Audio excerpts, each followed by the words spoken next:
in arranging for ship routes and other arrangements. Government bills. This council resumes the second reading debate on the Stablecoins Bill.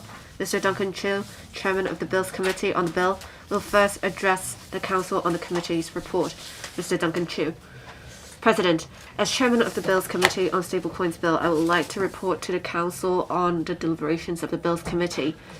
Members of the Bills Committee supported the introduction of a licensing regime for issuers of FRS via reference stablecoins to regulate activities involving specified stablecoins, but raised a number of concerns. The bill provides that a person who actively markets to the public of Hong Kong the offering of a specified stablecoin is regarded as holding out as carrying on a regulated stablecoin activity and is required to have a license granted by the MA Monetary Authority. In this connection, members requested that the administration clarify the meaning of active marketing. The administration advised that MA would take into account factors such as the language used in the marketing messages, whether the messages were targeted at a group of people residing in Hong Kong, whether a Hong Kong domain name was used for the marketing website, and whether there was a detailed marketing plan to promote the activity. A licensing criterion is that each person who holds the position of controller, chief executive, and director must be a fit and proper person to hold the position.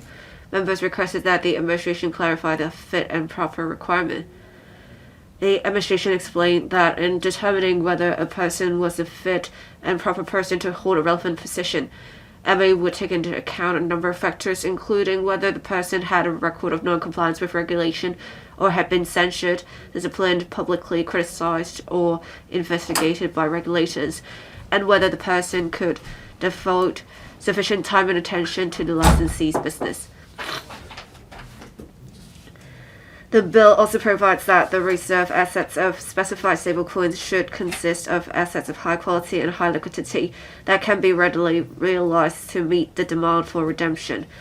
Members inquired about the types of assets which might be accepted as reserve assets.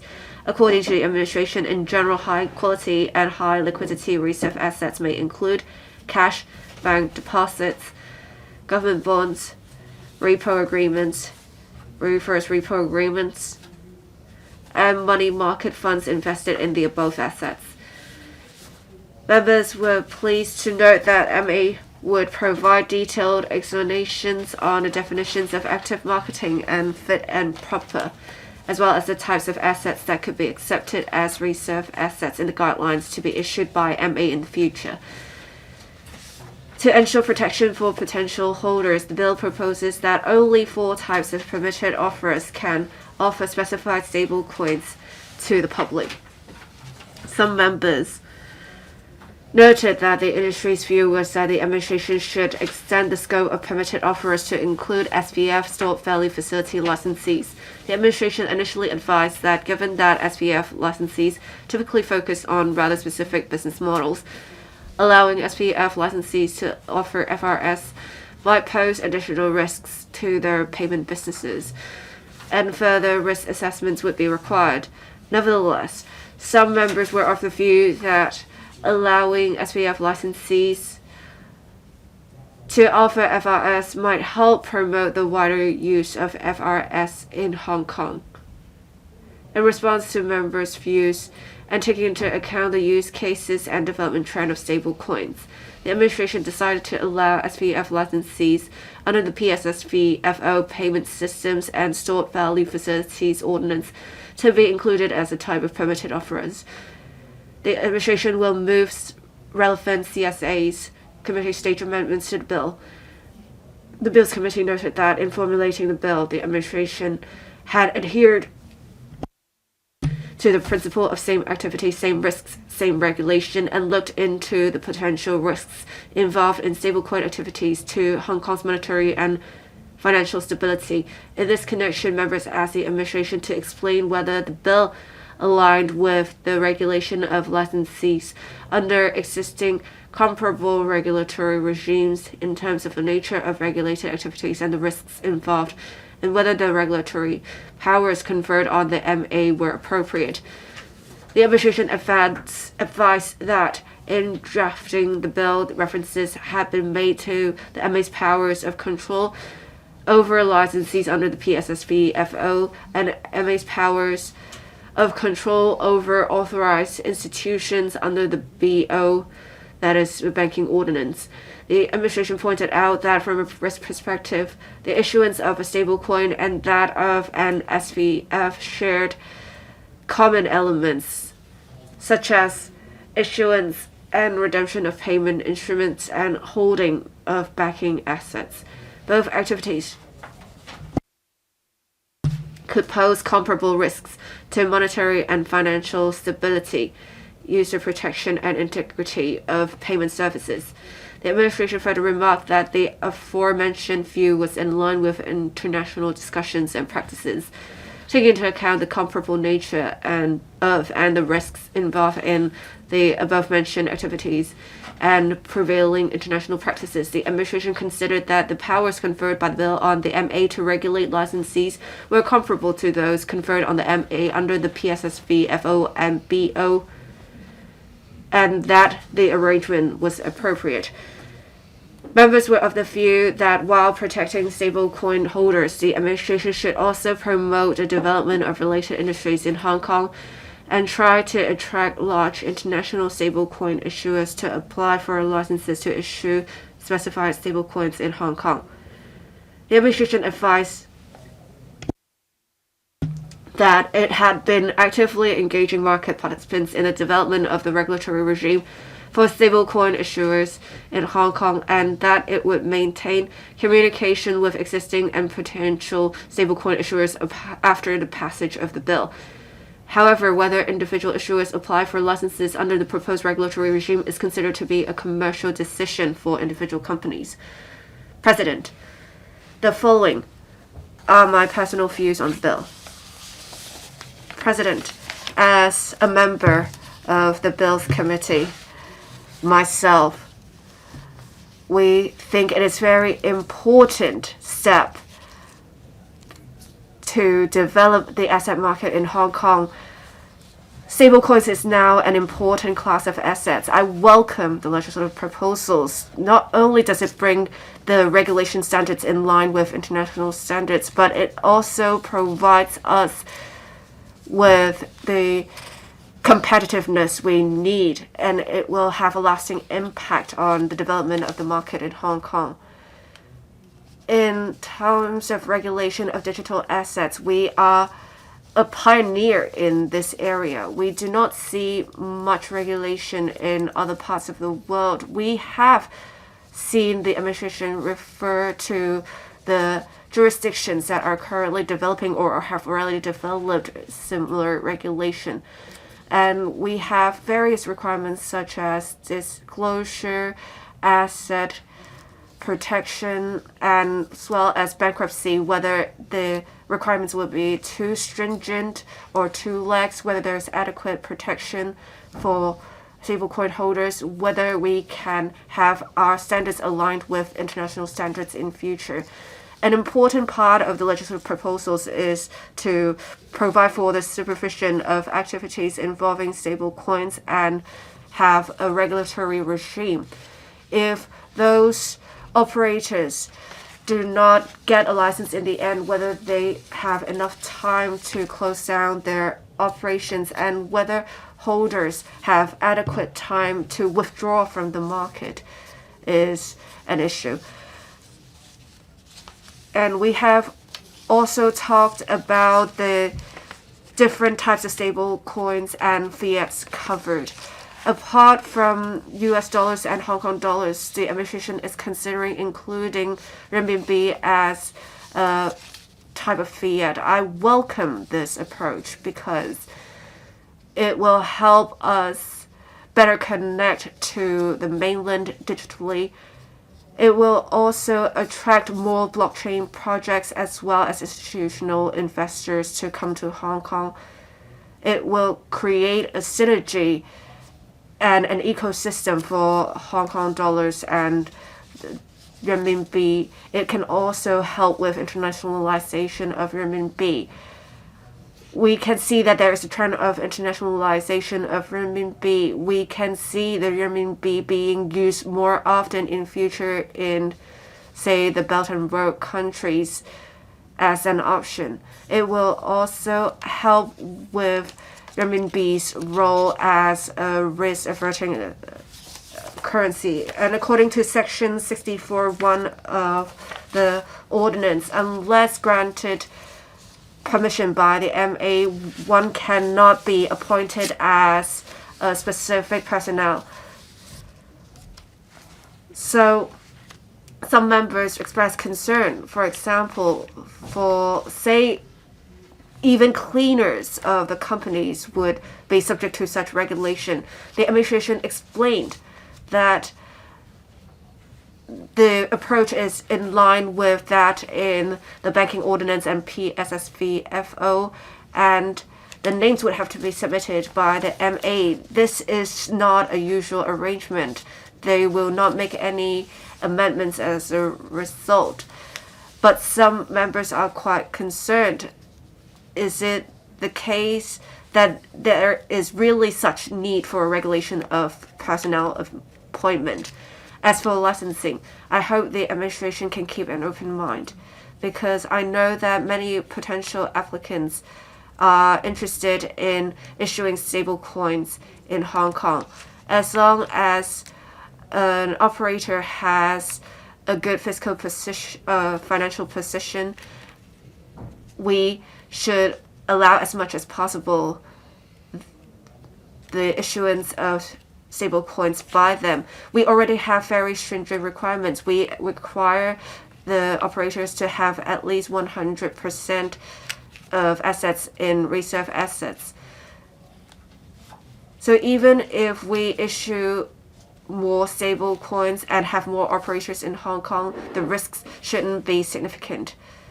Even if an operator is operating at a loss and they have to close down their business, the holders are protected by the ordinance and they should be able to recruit most of their assets. They did say there should be 100% backing assets, even if one may lose out from the closing of business. It would just be the stablecoin operator that will be losing something, not the stablecoin holders. If there are other crimes involved, we need to understand there are other legal consequences. So I think the risk is unlikely. I hope that in future the administration can offer some flexibility for operators so that more operators would want to come to Hong Kong. This is a survival process that is only natural. Right now we have two major types of stable coins dominating the world trade. A few years ago we have many different stable coins. It is after a competition and elimination we now have two major stable coins in the US dollars denomination. So in future we have different Hong Kong dollar or renminbi denominated stable coins. We should allow them as long as the operators are in a good financial position and they are subject to regulation. With healthy competition, Hong Kong can develop into a major market of stable coins denominated in currencies other than USD. This will be significant for Hong Kong. Upon passage of the bill, I hope that the Hong Kong Monetary Authority can start the licensing process as soon as possible and allow potential operators to issue stable coins denominated in different currencies and backed by different assets. I understand that there may be different use cases and they should be subject to regulation, but I urge the administration to offer flexibility so that we can test out different products. Stablecoin is a relatively new product. Apart from making use of stablecoins in payment, in future there may be other uses. There may be various innovative products In order to facilitate financial innovation, I urge the administration to support innovative products so that we have more diversified products in Hong Kong. Deputy President, we will have a regulatory regime for stablecoins in future, and we'll have some guidelines promulgated. I hope that the processes can operate in parallel. Right now, we have 3 organizations taking part in the set box for about a year now. We have also had some tests on regulation of such operations. I hope that upon passage of the bill, the administration would make good use of their time and have the processes of licensing and promulgating guidelines operate in parallel to hasten the process. For the next step, I hope that the administration can have diversified products such as products denominated in renminbi. We have much to do in terms of promoting stablecoins as a payment currency. That will support the operations of renminbi. We also need to make sure we promote the use of stablecoins by other countries. I hope the administration can have a clear direction in future, and for the stablecoins issued in future, how they can be used in other countries. We need to have some roadmap. I urge the administration to take a forward-looking approach and adjust digital asset requirements as necessary, and also have more sandboxes so that we can have more Web 3.0 enterprises and talents come to Hong Kong and start a new wave of development for fintech in Hong Kong. In terms of international standard setting, we should also try to have the power to call for standards to be set so that we can capitalize on the opportunities. Thank you. I shall submit speaking in support of the Stablecoins Bill and the amendments proposed by the government. Thank you. Mr. Chen Kim-po, I speak in support of the bill. In recent years, virtual asset transactions has become more and more active. The relationship between virtual asset and traditional assets is closer. Now we are going to have the licensing regime for stablecoins issuers. This is conducive to the soundness of our financial system. It will pave a strong foundation for our financial system for us to become an international financial center. Stablecoins are FRS, fiat reference stablecoins. There are advantages such as speedy transaction as well as low transaction cost. This will become another wave. At the same time, stablecoins brings risks. If there is improper operations and risks, it may trigger major risks that may undermine our financial system. So there is a need to put in place a regulatory regime for stablecoin issuers to address the risks brought to our system. This will also enable us to meet requirements under anti-money laundering and counter-terrorist financing by international organizations. With a proper regulatory regime, the trade can develop properly. There is a requirement that reserve assets should at all times be at least equal to the par value. In addition, the bill empowers the monetary authority to carry out investigations and take enforcement actions. The scope of regulation can be expanded by Gazetto. The bill is forward-looking. In the EU and in Singapore, there has been legislation for stable coins. Hong Kong is an international financial center. We have to fulfill our international obligation. Through the principle of same activity, same risks, same regulations, we need to align with the standards of the international community. The Hong Kong MA has put in place a regulatory regime, a regulatory sandbox, to get a better understanding of the operating environment of issuers. The bill stipulates that the SFC and monetary authorities have to grant approval for transaction platforms before any transactions can take place. This is conducive to the sustained development of the trade. The bill sets down clear regulations to eliminate uncertainty. This will attract capital inflow. This is important to our financial sector.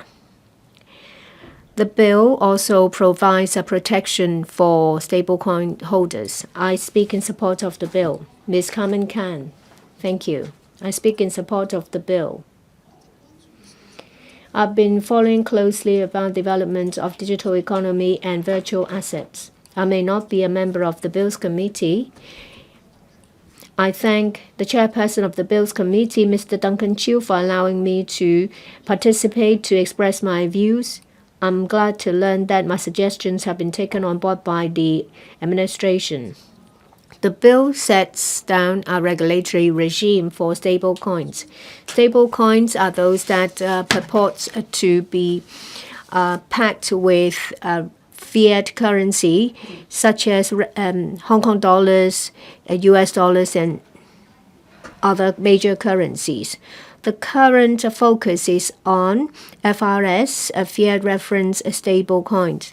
In Section 4(2), the Hong Kong Monetary Authority is empowered to specify the digital representation of value to be a specified stablecoin set by Gazzetto, say for example, precious metals such as gold. I will elaborate on my views. What regulatory regimes have we drawn reference from? The administration said in the scrutiny that they abide by the principle of same activity, same risks, and same regulation. Hong Kong is a pioneer in this regard. There are not many jurisdictions that we can draw reference from.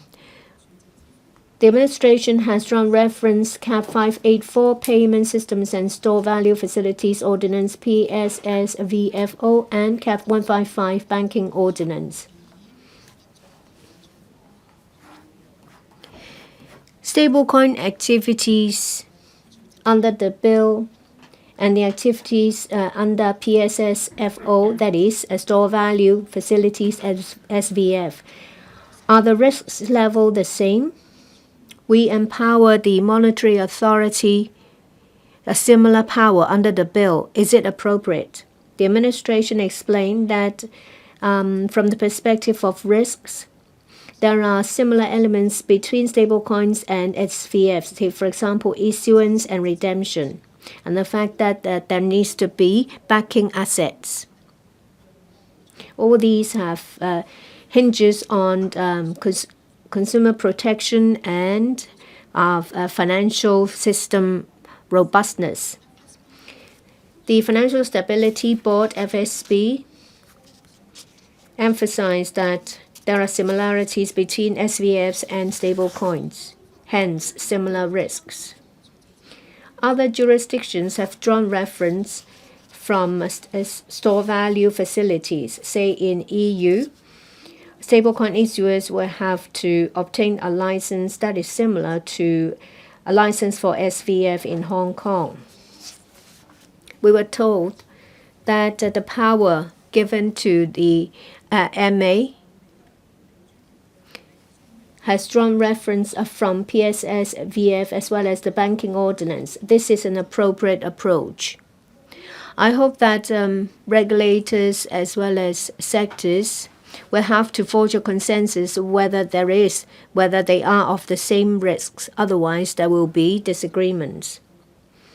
The chairperson's speech mentioned that the administration is communicating with the 3 participants of the sandbox.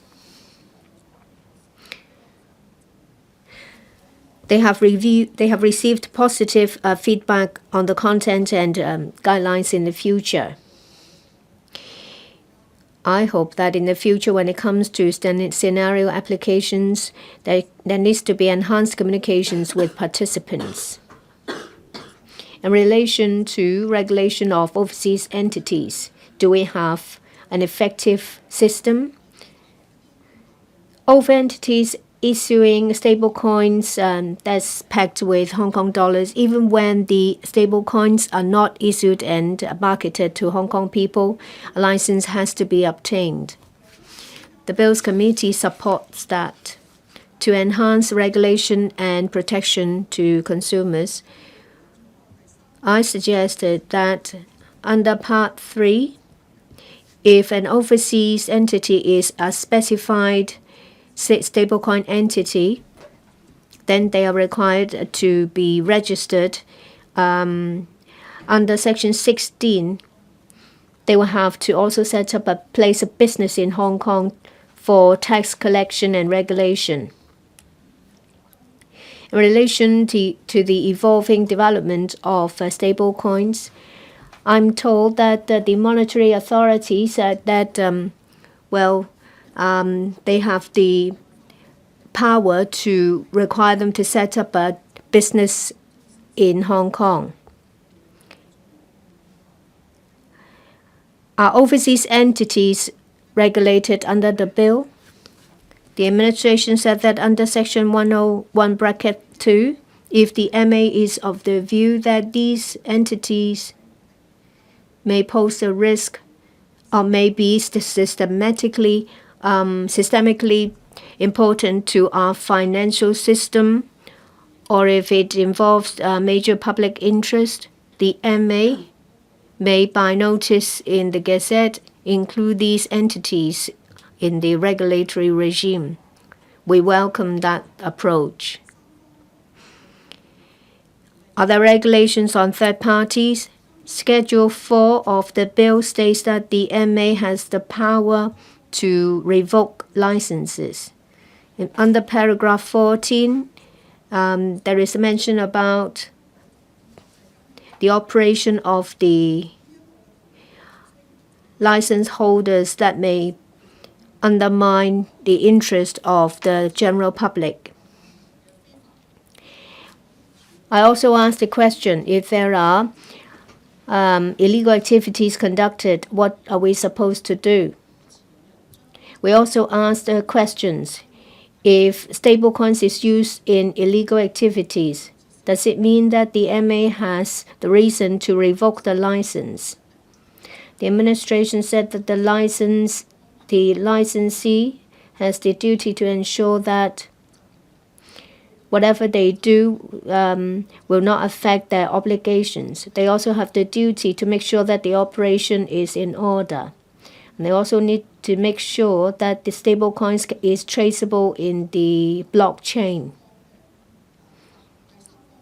We now better understand that third-party holders is also regulated.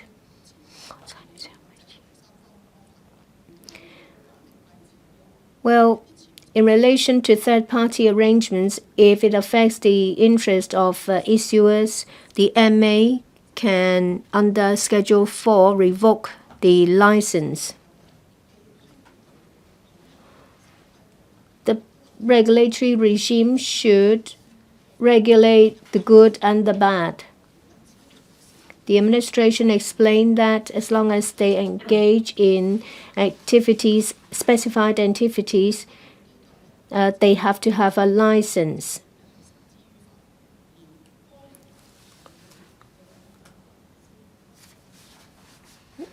They want to send a message that if you are unlicensed, then enforcement action will be taken.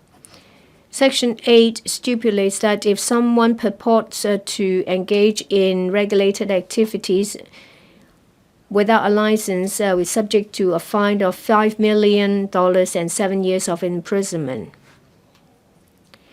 There is an open design under the bill. That means there is no expiry date of the license. Licensees will have to fulfill relevant duties. The MA continuously monitor the licensees. The licensing regime balances risk and innovation. I so submit in support of the bill. 多謝代理主席。本人代表工聯會發言咧。Mr. Tankaku, I speak in support of the bill, and I note that the progress of development of virtual assets has been moving fast. We already have over 10 platforms that have been licensed, and they can carry out virtual asset business. Stablecoins have the property of being pegged to other assets.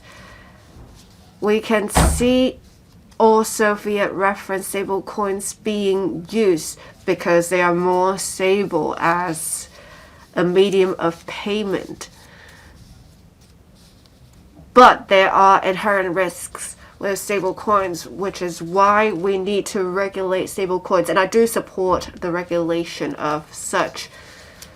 The FSB earlier called for member jurisdictions to regulate stablecoins, and the EU, Singapore, and the UK are already trying to regulate stablecoins. While we have many jurisdictions still that have yet to have any form of regulation as an international financial center, we need to act fast to mitigate the potential risks and ensure adequate protection for holders. In 2022, we have amended the money laundering ordinance to mitigate some of the risks. With the Stablecoins Bill, we can eliminate any potential loopholes. The key proposals in the bill provide for the supervision of activities involving stablecoins. It also proposes a regulatory regime and creates for the asset market in Hong Kong stable conditions for further development. We have for stablecoin issuers to be licensed by the monetary authority, they also need to have a minimum paid of share capital of $25 million. This would ensure the operators have proper financial backing for risk management. We also need to make sure the asset value would be at least the par value of stablecoins. There is also a redemption mechanism for stablecoins to be redeemed at par value. This would protect the interests of investors.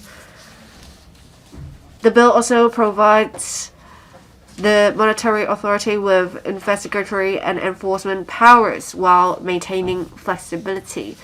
The monetary authority may adjust the regulatory framework and guidelines as necessary. There is also a non-contravention period in place to have the operators adjust in an orderly manner to the new requirements. There are also civil and criminal penalties promulgated in the bill that would afford some enforcement powers for the monetary authority. Deputy President, we are now entering a new era of Web 3.0, and this is a new engine for growth for the economy. The bill would provide for a regulatory regime for stablecoin issuers and mitigate the potential risks. It makes for a more comprehensive regulatory framework in Hong Kong and allowing financial regulators and institutions to work with Web 3.0 as well as crypto or any asset enterprises. we will have more of such enterprises in Hong Kong in future. This will aid the development of asset market in Hong Kong. This is also a way to consolidate the status of international financial center in Hong Kong and for us to make contributions to the country. In 2024, the export-import value, we have $43.85 trillion renminbi of such imports and exports. We are the strongest country in imports and exports. But renminbi is only at 4.69% in terms of the currency used for transactions. It is very far behind of trade volume. The top is US dollars at 49%. You can see there's a tenfold difference. According to the IMF in 2024 Q3, the USD takes up 60% of currency exchange, and renminbi is way behind. The US are currently contemplating regulation of stablecoins, and we have USDT and USDC, the two major stablecoins, account for 80% of the trade in stablecoins, and they are USD denominated. This is a way to have US dollars exert pressure. We have seen the rise of unilateralism and protectionism. We can see the US imposing unreasonable tariffs and sanctions. If we rely on the USD for transactions, it will hurt many enterprises, including Chinese enterprises. This will subject them to unreasonable risks. Stable coins is a tool that we can use to rise against such pressure. It can also help reduce time needed for transactions as well as forex costs, enhancing the speed of capital turnover. I know that many mainland companies are very interested in issuing stable coins in Hong Kong. Under one country, two systems, we can have more stable coins referring to the renminbi issued in Hong Kong. This will also aid in internationalization of renminbi. We also need to have more B2B and B2C use cases to build the bridge for renminbi to go global. It will also consolidate Hong Kong's status as an international financial center. Local and mainland enterprises can also benefit and connect to other places in the world, helping them go global, enhancing competitiveness of Hong Kong in the international financial arena, and having stable coins pegged to renminbi. We will have less reliance on SWIFT, a USD denominated platform. This will be our effective tool to combat unreasonable pressure exerted by the US. This will be our safeguard. I just hope that the government conduct adequate assessments upon passage of the bill. If we have many licensees issue stable coins in Hong Kong dollars, would that be a risk to the linked exchange system? I urge the government to promulgate measures in response to the potential challenge. And the US actually have a Genius Act. This somewhat exerts arrogance. But they are linked not only to the US dollars, but also US treasuries. What the US is doing, would that constitute risks to Hong Kong and the world in general?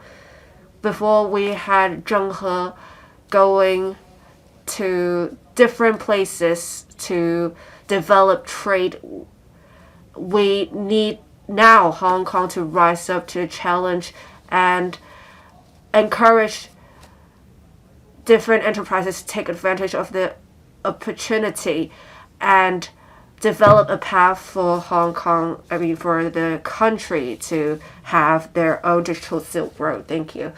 Dr. Johnny We have seen rapid development of virtual assets in recent years. In 2022 Q4, the government promulgated a policy statement on the development of virtual assets in Hong Kong, and they promulgated the concept of same activity, same risk, same regulation, and develop a regulatory regime for virtual assets with this in mind.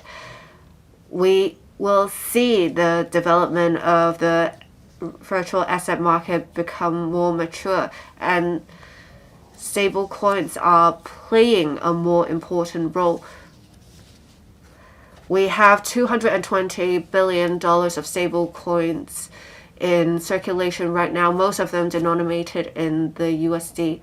Over 95% of such are USD denominated stable coins. Before then, it would only worth $300 million US. The increase is 700-fold. There is great demand for such products now. We have seen the product being used as a medium of payment, and in different use cases now, there is a need for a regulatory regime to be put in place to have a more comprehensive regulatory framework for virtual assets and against issuers. While we're trying to facilitate financial innovation, we need to mitigate the potential risks to ensure adequate protection for holders, as well as truly tap into the potential brought about by such products. I support the bill. I believe this will constitute infrastructure for development of the products. With this proposed regulatory regime, as a member of the Bills Committee, during scrutiny of the bill, I have made some observations, and I would like to share with you such observations today. With Hong Kong promoting the use of stable coins, it will help with the high quality development of the country. Under one country, two systems, we can have our own unique system in promoting the use of stable coins and its regulation. Last night, the U.S. passed the bill in the House, and they have made some progress. We have seen many places trying to regulate stable coins, seeing the prevalence of stable coins. I see that we will have reference stable coins. Before, we would often talk about having the stable coins denominated in the US dollars, but now we can have more options such as Hong Kong dollars and renminbi.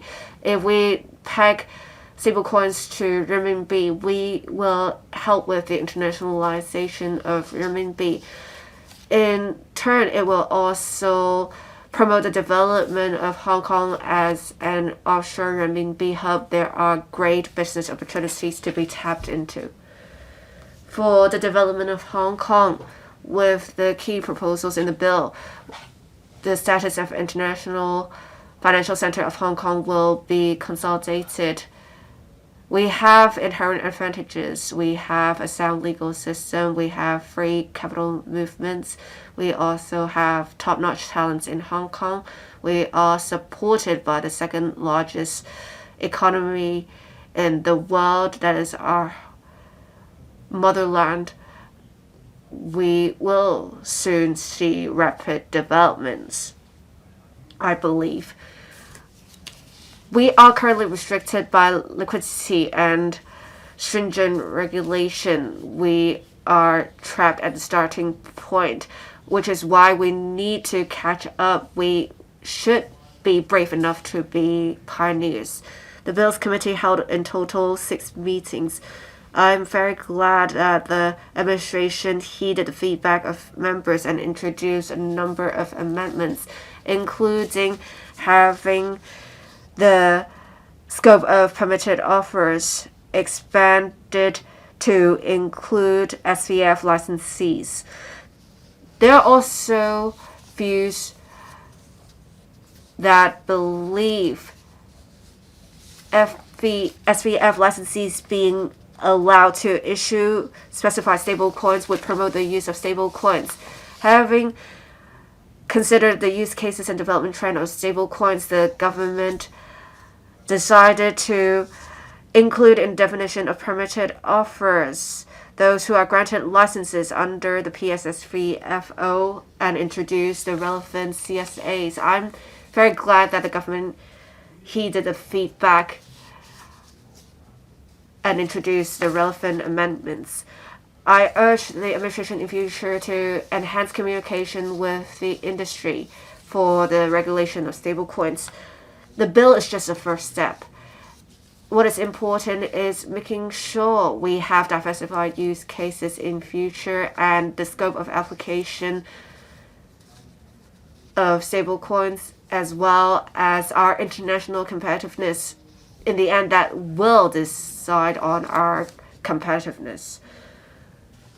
It will be the case that if we have good figures, it shows our advantages in virtual assets.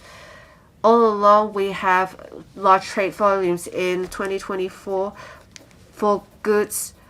We have $9 trillion of US dollars,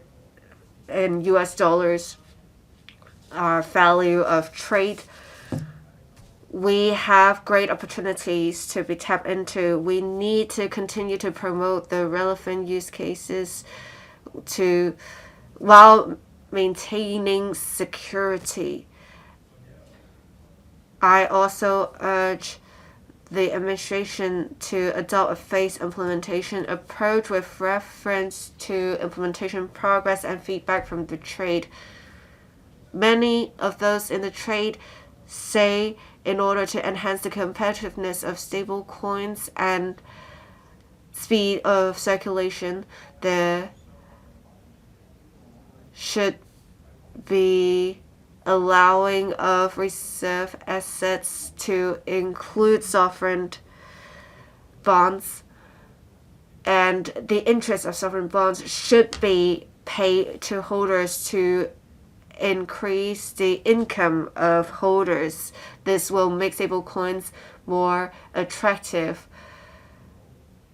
and people would want to buy stablecoins in Hong Kong. We need to do more in order to maintain our advantage. We also need to have, as soon as possible, second stage consultations of the trade to make our regulatory regime more comprehensive, to make sure they cater to the interests of stakeholders and the sustainable development of virtual assets in Hong Kong. We have seen previously, however, scams involving virtual assets, so I urge the government to step up enforcement and publicity efforts, especially on public channels, to enhance awareness on the different types of virtual assets and the relevant risks, and urge the public to go to licensed operators only. I believe while we have a stringent regulatory framework, we can relax certain restrictions. This will help consolidate Hong Kong's status as an international financial center and help with our development. I so submit speaking in support of the bill. Dr. Tan Yueheng. Thank you. President, I speak in support of the Stablecoin Bill. From the legal perspective, we have to establish a framework for the issuance of stablecoin. This is how we reform our institution and maintain our competitiveness. Stablecoin as a virtual assets that reference fiat currencies, leverage on the cryptocurrency technology. In recent years, it's been developing very rapidly and is entering global payment tools. The stablecoin trade volume has grown substantially. The circulation volume exceeded $50 million. Stablecoin plays a very important role in our market, and its significance is rising. Stablecoin reference fiat currencies on a one-to-one basis, and cash, bonds, and funds are used as collaterals to back the stablecoin. This is a payment medium between fiat currencies and virtual assets, and this will allow us to mitigate risks. Compared to traditional finance, the transaction cost is very low, transaction speed is high. As a result, traditional financial institutions are entering the market of stablecoin virtual assets market. The rapid development of cryptocurrency is innovating the entire financial system. US and countries alike are expediting their regulation on stablecoin. They are investing more on cryptocurrencies such as stablecoin. Hong Kong, as an international financial center, are facing reformation and innovation in the global financial systems. We must play a role. We have to reform a legislative framework and update our regulations. We have to promote digitalization of assets and reform our market. We have to safeguard our system. Stablecoin is a cryptocurrency asset. It plays a very important role. Stablecoin bills will allow Hong Kong to establish a regulatory framework for stablecoin issuers and guard against any risks that arise from false stablecoin, and this will allow us to maintain the stability of Hong Kong dollar system. With the stablecoin bill, it shows that our cryptocurrency ecosystem is flourishing and reforming. This will promote the development of the financial sector.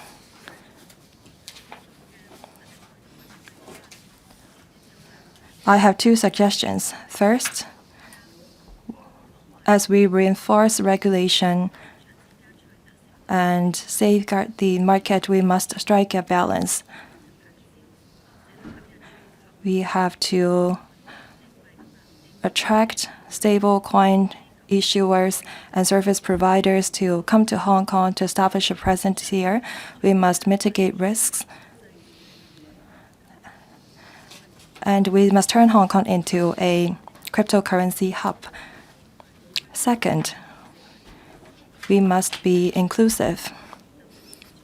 We have to offer support measures to SMEs.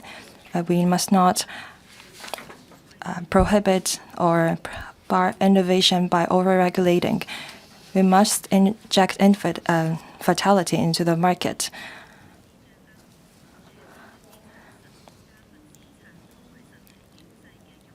We have to integrate the development of cryptocurrency and traditional financial products. Also, we have to create use cases along the Belt and Road initiative. Say, for example, in the Middle East, Southeast Asian countries, we have to offer regional trade settlements using stablecoin as a form of cross-border payment. This will allow us to enhance the trade efficiency, and this will promote an investment in Belt and Road countries and lower our reliance on the US dollars. Looking forward, as we improve our legislative framework in Hong Kong, we will become a pioneer. I think that we have to work with the mainland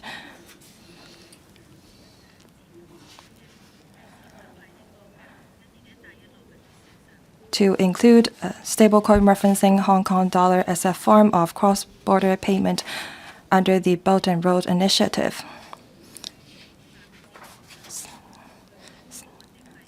This will allow us to promote the digitalization of renminbi by leveraging on our experience with Hong Kong dollar referenced stablecoin. This will also promote the internationalization of renminbi. I didn't use the word virtual assets again in my speech today. I think that at appropriate juncture, we should use another term to replace the word virtual assets. Say, for example, we should use crypto assets to replace the word virtual assets, because by virtual assets, people would think that it's not real, when in fact, the truth says otherwise. I think that cryptocurrency will better reflect the practice adopted internationally and showcase the characteristics of such type of assets. This will allow more investors to join the market and promote the convergence of crypto and traditional financial markets. I also speak in support of the bill. Mr. Rock Chan. Deputy President, I speak in support of the Stablecoin Bill. By establishing licensing a regime and regulatory framework for stablecoin issuers under the principle of same activity, same risk, same regulation, we should promote the continuous development of stablecoin ecosystem in Hong Kong. With the increasing interconnectedness between the traditional financial market and the virtual assets markets, stablecoin play a very important role in the Web3 development.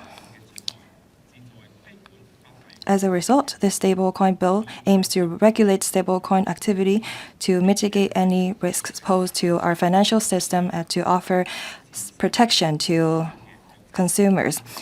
Many major international centers over the world are developing cryptocurrency business. Now we are tabling this stablecoin bill. This showcases the government's efforts in promoting stablecoin, and we're not lagging behind in any sense. This will allow us to create a Web3 and real-world assets ecosystem. The stablecoin says that only permitted offerers are able to issue stablecoin to the general public. This will protect our consumers. In order for us to mitigate risk and protect users, licensees must observe stringent requirements. First, they have to make sure that the reserve asset pool comprises of assets that are of high quality and high liquidity. The market value of these assets have to, at all times, be at least equal to the par value of the stablecoin in circulation. And when the holder makes a redemption request, the licensees must complete the redemption process without imposing unreasonable fees. Now, on anti-money laundering disclosure and requirements on senior management of the financial institutions, the same requirements apply to stablecoin licensees. The monetary authority can also investigate into any cases of non-compliance. The monetary authority can make regulations and give directions as well as issue guidelines. If the monetary authority has reasonable suspicion on any contraventions of regulations, they can direct an investigation against the relevant licensee and compel the provision of evidence. They may also request persons to render assistance, apply to register for search warrants, etc. When the licensees cannot fulfill their requirements, the monetary authority is also empowered to revoke their license temporarily, and they will make sure that the redemption request is met. This enhances public's confidence in stablecoin. The bill strikes a balance between regulation and innovation. By establishing a robust regulatory framework, stablecoin users will be well protected. At the same time, the bill promotes the sustainable development and the stablecoin ecosystem and the trade. This will enhance the efficiency of financial activity and promote innovation. During the scrutinies of the bill, many BC members were concerned about how we can prevent any fraud during the transitional period, so that the bill not only regulate good licensees, but also plug any loopholes. The administration said that in terms of institutional design, the administration, through regulating licensees, will lower the opportunities of holders of stablecoin being scammed. The Monetary Authority, the Investor and Financial Education Council will continue to communicate with potential holders of stablecoins by telling them about the potential risk, and they will also conduct publicity and promotion campaigns. The SFC, Hong Kong MA, and the police have established a communication mechanism. All parties will monitor any suspicious activity at all times. I also ask the Monetary Authority to talk to the largest stablecoin issuers, that is USDC and USDT, which issue stablecoin accounting for over 95% of the global circulation. The MA should encourage these stablecoin issuers to come to issue stablecoins in Hong Kong. As we all know, the USDC and USDT have issued a stablecoin of the highest liquidity. If they issue stablecoin here in Hong Kong, that will definitely ensure the prosperous development of our ecosystem. With stablecoin, real-world assets will be able to be tokenized, and this allows us to transform and digitalize real-world assets. And this will facilitate management and transaction. The Hong Kong MA rolled out the e-Hong Kong dollar project, and they're looking into allowing deposit of e-Hong Kong dollar. This will not enhance the liquidity, but also offer convenience for transaction and settlement of payment. Stablecoin also enhances cross-border payment. Enbridge project is a great example. Many different central banks can settle their payments through or digital currencies. They streamline transaction procedures and create new opportunities for global trade. By making use of the advantage of cryptocurrency, which is read-only nature and its traceability, this enhanced transparency of our financial market, and this will also allow us to innovate our financial system. With the passage of the Stablecoin Bill, there will be legal basis and regulations over the development of stablecoin in Hong Kong. And this also enhanced the competitiveness of Hong Kong in the overall global stablecoin scene. I so speak in support of the bill. Thank you. Mr. Robert Lee. Thank you, Madam Deputy. I speak in support of the bill. A licensing regime is put in place to ensure that there is a regulatory framework for stablecoins. I will elaborate on my reasons of my support. I would also like to make some suggestions for the development of the trade. In 2022, the government promulgated a policy statement on development of virtual assets. A clear policy stance and direction are set for the development of virtual assets. Retail investors are allowed to participate in virtual asset investment. This year, the SFC launched SPIRE, which is a new roadmap. It is about further development of virtual asset market. I would like to talk about the functions of stablecoins and how it relates to virtual asset markets.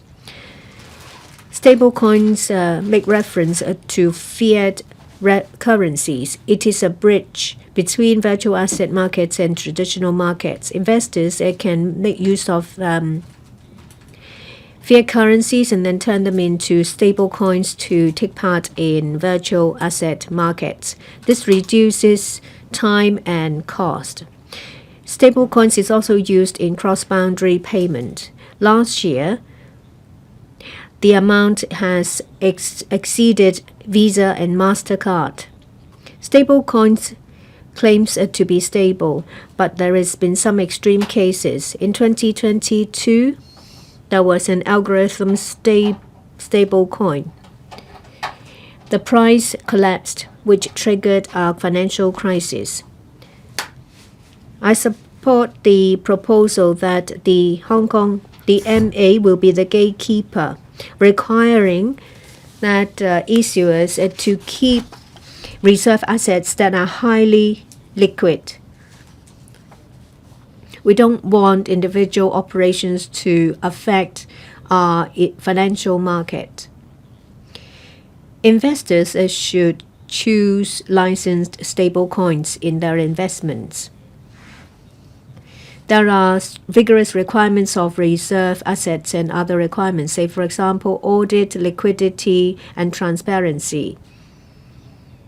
Some mainstream stablecoins have reserve assets, including precious metal, virtual assets, as well as bonds. If there is volatility in the market, the value of these reserve assets will be seriously affected, which will trigger liquidity issues. The licensing regime is a safeguard against this risk. Issuance of stablecoins not reference to Hong Kong dollars or those that draw reference from precious metals will be products that we would like to see. In the Bills Committee, there are concerns expressed in relation to the requirements related to their reserve. There is a requirement of $25 million of paid-up capital. We want more flexibility, say, for example, drawing the reference from SFC to achieve the same regulatory goal. To enable development of virtual assets, we don't want to impose too much restrictions on investors. There should be relaxation of eligibilities, increase the participation of retail investors. I'd like to say that institutional or professional investors don't necessarily have abundant experience and knowledge. Retail ones are not necessarily those who know too little. We want to promote the development and popularization of virtual asset market development. In terms of publicity, we need to protect consumers and investors. At the same time, we need to protect issuers to ensure that they can develop properly. Publicity involving influencers that may cross the line should be properly regulated. We do not want an adverse image being publicized to the general public. There are only 3 participants in the regulatory sandbox. We suggest to the Hong Kong Monetary Authority to enhance the regulatory regime by increasing flexibility to increase the appeal of the system. More publicity should be done to security companies and to overseas operators to get them to come to Hong Kong. We need to have a regulatory regime for innovative financial products. This is not to stifle their development. This is to better regulate the products to enable a healthy development of the market. We hope the administration to assist potential issuers and existing operators to expand their business. I speak in support of the bill. Mr. Ronick Chan. Madam Deputy, first I declare that I work in an authorized institution and may engage in stablecoin businesses. Stablecoins is a new form of asset. It makes reference to fiat currencies as well as precious metals. It's widely used in payment and other scenarios. It provides convenience to participants. It has driven down transaction cost and risk. There are illegal activities related to virtual assets. The risk has increased. We need to ensure safety and security. The issuance of stablecoin is a good way out. Circulation of stablecoin in the world has exceeded $100 billion. It shows that there is an acute demand for this product. There are similar products in the market, but there is no clear regulatory standard. US, Japan, EU, they have launched relevant policies and legislation to regulate stablecoin businesses. We need to move with the times. We need to change with international trend. In 2022, the government promulgated a policy statement relating to virtual assets. There is a principle of same activity, same risks, same regulation. This is to ensure sustainable development of virtual assets. Apart from a regulatory regime of virtual asset transaction platforms, the licensing regime for stablecoin issuers will enhance Hong Kong's regulatory regime. It will also align our standard with international ones. I'm a member of the Bills Committee. Members have actively discussed on various activities, various details relating to the bill. I'm glad to see that the administration, having listened to our views, took on board our suggestions and decide to propose amendments. I thank the administration for their work. I have some suggestions and comments to make. First, in relation to custody arrangements. There have been some cases in which people have misappropriated the reserve of virtual assets. I think there needs to be a mandatory requirement that Hong Kong licensed financial institutions to be the custodians to better safeguard investors' interests. We don't want dubious custodians doing something illegal, causing losses. The administration said that they are working on guidelines to set out standards. I hope the administration to promulgate relevant arrangements to dispel uncertainty. In relation to the post of stablecoin manager, Section 66 of the bill says that there should be a post of stablecoin manager. I think that it should be made clear whether this post can be taken up by other post holders. Say, for banking, international business and retail business managers are usually the same one. However, when it comes to frontline risk control, that should be a different person. It says that for the manager, the post has to be approved by the MA. but it has not said anything about the post being taken up by another post holder. The guideline to be promulgated should make clear about relevant requirements. The bill also says that if there is a vacancy in the manager post, there should be flexible arrangements. In normal businesses, the vacant post can be taken up by other post holders. I'm told that stablecoin manager can be taken up by a similar post holder, but they did not say anything about which business lines cannot take up this post. They need to give us information about possible conflict of interest so that there will be a proper balance struck for the running of a business. It also says that the chairperson of the tribunal should have a background such as a judge, but there are no similar requirements for members. We've just vetted the Critical Infrastructure Computer System Bill. There has been clear provisions in relation to the composition of the panel.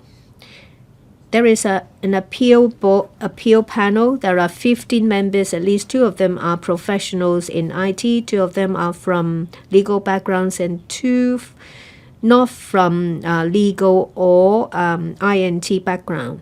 When it comes to this panel, there isn't much information. Compared to the banking ordinance, the AMO, as well as the PSS VF ordinance, they will adopt the same approach. But I asked the administration to draw reference from existing practice in the composition of the board. We need members with a strong financial and legal background. Stablecoins are similar to fiat currencies. There needs to be vigorous regulation. When it comes to banking, the focus is on senior management. In the case of stablecoins, it's on everyone. This may stifle the development of this industry.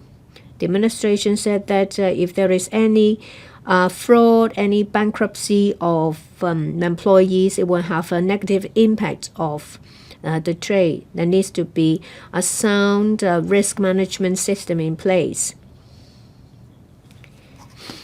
If there is a limitation of the application of Section 64, this may undermine the power to identify possible risk by the monetary authority. I suggest to the administration the scope of regulation of licensees and employees.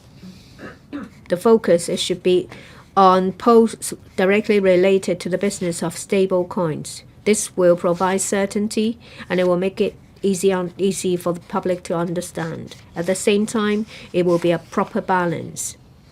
In relation to the redemption system of stable coins, the regulatory framework is preliminary. More details will have to be set out.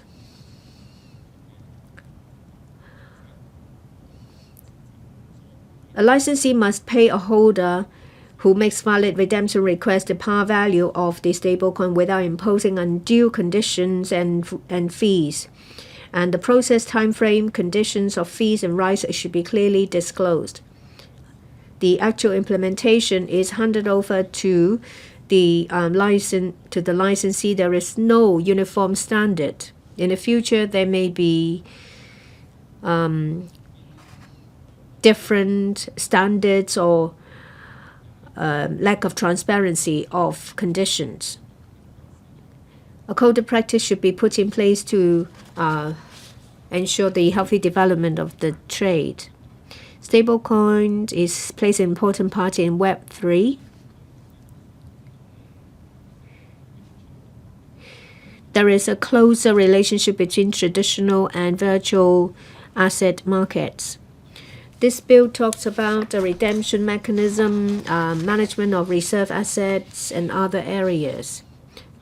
This will boost confidence of investors. This will boost healthy development of the market.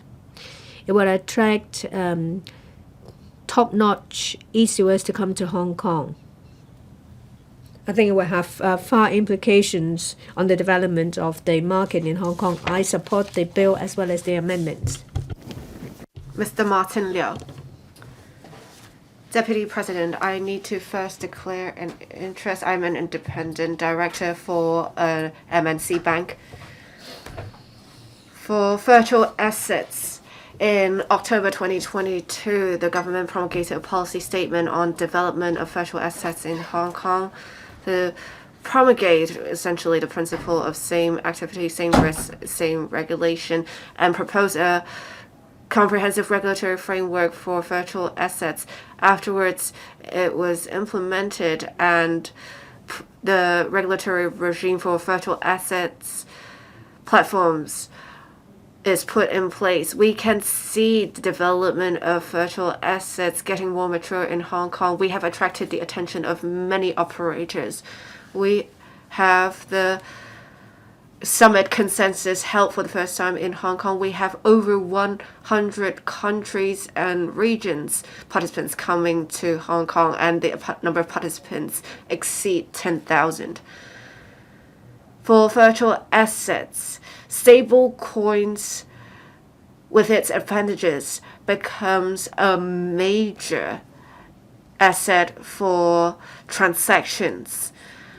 We have seen it grow in 2024 from $103 billion to what it is now, $4 trillion. We have also seen that our market will grow to $2 trillion. There are great opportunities to be tapped into. In order to be a pioneer in Web 3.0, we need to make a good use of this right timing and make our products more attractive. With something new, we need to first understand the meaning behind this. What is a stable coin? A stable coin is an asset that refers to another asset and essentially backed by another asset. It is different from, say, Chinese yuan because it can be issued by someone other than the central bank. Stable coins, because they're backed by reserve assets, they may become a mainstream medium of payment. It does pose risks to financial stability as a result. Therefore, I support there should be supervision of activities involving stable coins because that is how we can manage risks. This is in line with international direction. Also, as a member jurisdiction of the Financial Stability Board, we need to regulate stable coins. For anyone carrying on or purport to be carrying or holding out as carrying on a regulated stable coin activity is required to have a license granted by monetary authority. There are 5 categories of organizations that can issue specified stablecoins in Hong Kong. We need to deal with the problem of some stablecoins not having adequate reserve assets and being overly centralized to protect the investors. Under the bill, the operators are required to have adequate reserve assets. The assets should be of high quality and high liquidity. There are also some conditions to be met. The value of research assets should at least be equal to the par value of stable coins, and the assets should be managed in a segregated manner. and the stablecoins can be redeemed by the investors at a reasonable fee and in a reasonable time. There are also safeguards against money laundering, as well as having suitable personnel appointed. And when the licensee cannot meet the relevant obligations, I welcome the government's changes to make amendments to Clause 25 so that the duty to report to the monetary authority is triggered simply if any of the relevant circumstances arises with the inability to meet obligations, to avoid a merely subjective decision by the licensees as to whether or not to take the relevant actions. I think all of these create favorable conditions to ensure adequate protection to investors and mitigate the relevant risks. With the rapid development of virtual assets, however, there should be continuous reviews of the safeguards. I support the provisions of the bill to empower the monetary authority to have subsidiary legislation and guidelines for better management. If there is reason for the monetary authority to believe there are contraventions of the operators, they may commence investigation and that they may apply to the magistrates for warrants for further collection of evidence. If one is deemed unable to meet the relevant obligations, their licensees' licenses may be revoked. The monetary authority can also, after consulting the financial secretary, require the licensee to take certain actions such as controlling the licensee and, as I said earlier, revoking the license if necessary. And Clause 140 of the bill has a review mechanism. If someone is aggrieved by the decision made, one may refer the decision to the Stablecoin Review Tribunal. The Review Tribunal's decision is final and it's not subject to appeal except when it is relevant into a point of law. This should ensure fairness. Deputy President, having a comprehensive regulatory regime would form the premise of developing stablecoins. We need to do more in terms of enforcement and publicity. We have stablecoins being traded on blockchain. We will have a clearer information and a clearer picture. It would help reduce costs as well. So in future, stablecoins can bring about new opportunities for us, not only locally but also in the rest of the world. Stablecoins can be used to carry out complicated transactions. We believe in future there will be new use cases. When certain conditions are met, stablecoins can be transferred automatically or even driven by AI to make transactions automatically. July last year, the Hong Kong MA announced a sandbox project that had 3 participants, and we have recently achieved executive leading a delegation to visit Qatar, and those in Qatar expressed great interest in such projects. This makes Hong Kong well poised to be a hub for digital assets. We need to adopt a risk-oriented approach. While we do want to facilitate financial innovation, we need to strike a balance between that and protecting investors. I speak in support of the bill and the amendments I so submit. Mr. Lam Sen-Kung, in 2010, 22nd of May, an American used 10,000 bitcoins to purchase 2 pieces of pizza. It is the first time a cryptocurrency was used to purchase real-life assets. And to this year, on the 21st of May, if we pass Stablecoins Bill today, Hong Kong will be the first jurisdiction in China to regulate cryptocurrencies. This is a milestone for not only Hong Kong but the country. We have a very interesting history. We have many major issuers that actually came from Hong Kong that are now prominent in the market. As early as 8 years ago, we have the first cryptocurrency IPO. Let me first declare an interest. The firm that I serve in took part in one of these IPOs. We have faced fierce competition, say, from the Singapore, but we are catching up fast in the development of virtual assets. We do see some risks associated caused by unscrupulous individuals. We have many different products launching even daily. We have some assets that are harmful to market order and may hurt the interests of investors. We need to protect investors against this, but we need to also make sure we don't stifle the development of the market.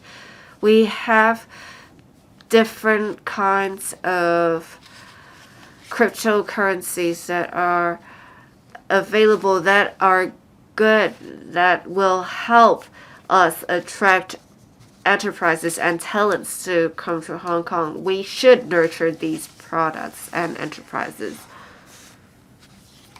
We need to have a more diversified cross-boundary financial system. We also need to take part in international standard setting. As the only common law jurisdiction in China, we should leverage on our advantages as an international financial center and a place that practices one country, two systems to be a leader in the area. I support the Stablecoins Bill's provisions to specifically regulate stable coins. I think this approach can be extended to other cryptocurrencies that benefit the real economy. With the passage of the Stablecoins Bill, Hong Kong can leverage on the advantages of stable coins, of having strong stability and compatibility. We can, with this, pave the way for international cooperation to have more use cases and create more synergy for both the traditional market and digital asset market.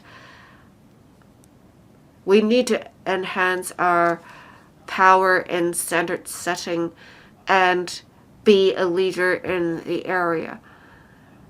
Let me say this, we should be a pioneer in regulation and development, but we should not be a martyr in the aspect.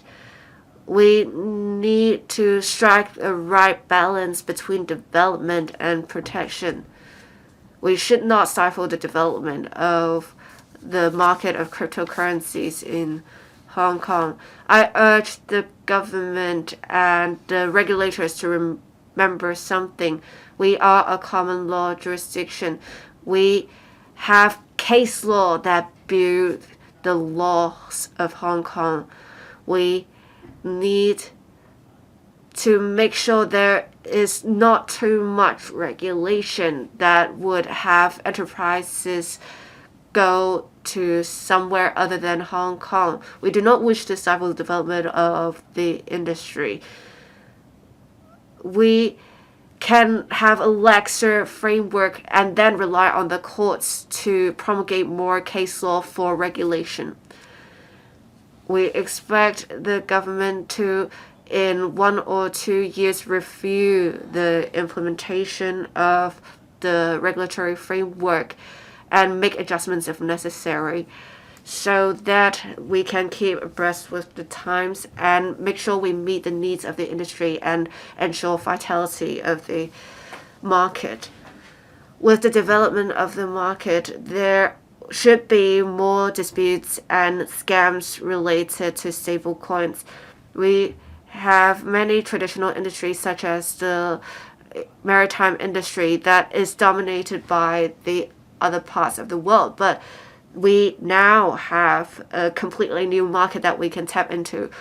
In fact, the Court of Hong Kong is the first jurisdiction to deal with a case of cryptocurrency, and it is also the first jurisdiction to issue an injunction order to protect the interests of investors.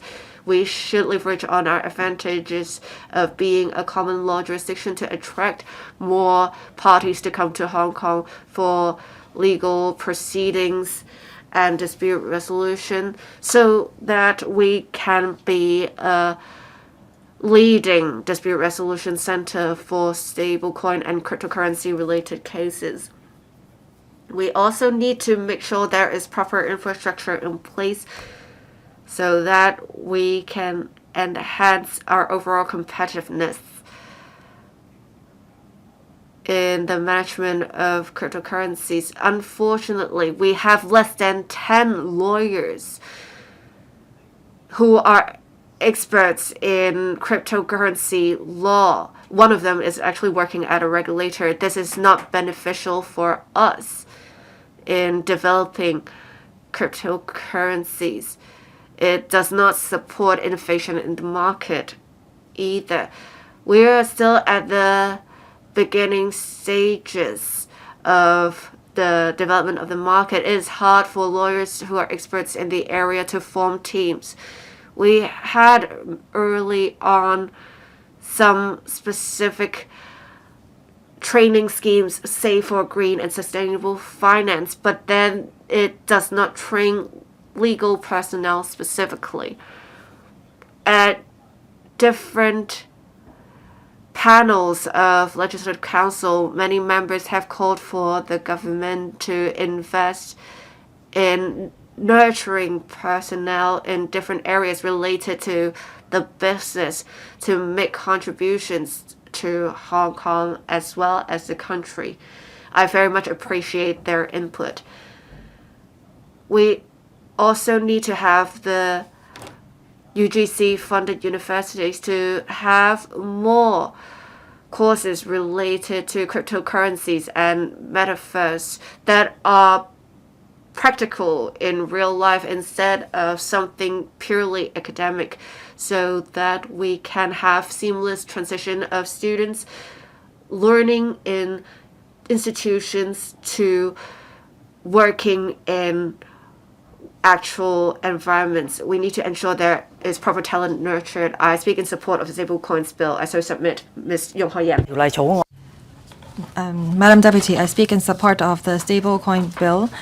This is a response to the latest global trend on stablecoin, and it will allow us to consolidate our position as international financial and Web3 centers.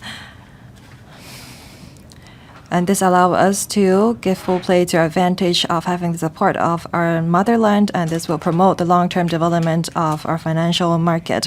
Stablecoin as a form of cryptocurrency is becoming a trend. Stablecoin is referencing to one or more official currencies. The value is rather stable, is used in cross-border payment according to the 2022 policy statement on virtual assets development in Hong Kong promulgated by the government. It is said that we have to, under the principle of same activity, same risks, same regulation, improve the regulatory framework on cryptocurrency. And this is the foundation for the formulation of the Stablecoin Bill. The content of the bill is rather comprehensive. The bill defines stablecoin, that is something that maintain a stable value with reference to one or more official currencies, and cryptocurrencies that use technologies such as distributed ledger technology. Anyone actively marketing the issuance of stablecoin to the public of Hong Kong have to obtain a license, they have to meet the requirements of reserve asset level, stabilization mechanism requirements, as well as having a minimum paid up share capital. This will prohibit anyone from using stablecoin to conduct illegal activities while protecting the interest of the consumers. The bill also empowers the MA to regulate stablecoin activity. They can have regards to the latest circumstances, designate an entity that provides services to a payment system using specified stablecoin as a designated stablecoin entity subject to regulatory control. The MA also requires the licensees to disclose their risks, the reserve asset level, and information as such so that holders will be well informed. When the licensees suffer from financial difficulty, they have to report to the MA to ensure protection for consumers. Any violation will be subject to stringent penalty to ensure fairness. For stablecoin issuers that issue stablecoin referencing Hong Kong dollar, they will be regulated under the bill. Even though the entity is not in Hong Kong, they will still have to obtain a license. This will ensure the stability of Hong Kong dollars and its reputation. This showcases our undertaking as an international financial center. Our regulatory frameworks have many different advantages. The European Union asked stablecoin issuers to obtain electronic money institution license. The Singapore government also asked that the stablecoin issuers be regulated under Payment Services Act.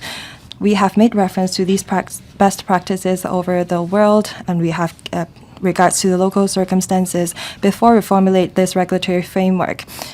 Our licensing regime does not only protect the order of the market while promoting innovation in Hong Kong, and this will allow stablecoin issuers to develop in Hong Kong. As to our fintech ecosystem, the Stablecoin Bill will bring about a number of advantages. Stablecoin can be used as a digital payment tool, cross-border payment methods. The bill provides legal protection for these innovations. This encourages traditional financial institutions to develop more financial products to enhance our overall competitiveness. There were members who were concerned about how we can protect stablecoin users and enhance people's confidence in the cryptocurrency market. This is also essential in attracting international capital and players to Hong Kong, and this will allow us to protect our reputation as an international financial center. On stablecoin cryptocurrency compliance risks, people are becoming more aware of these areas. As Mr. Lam said, we don't have enough legal experts in this area, and there were a number of lawyers who are well versed in cryptocurrency.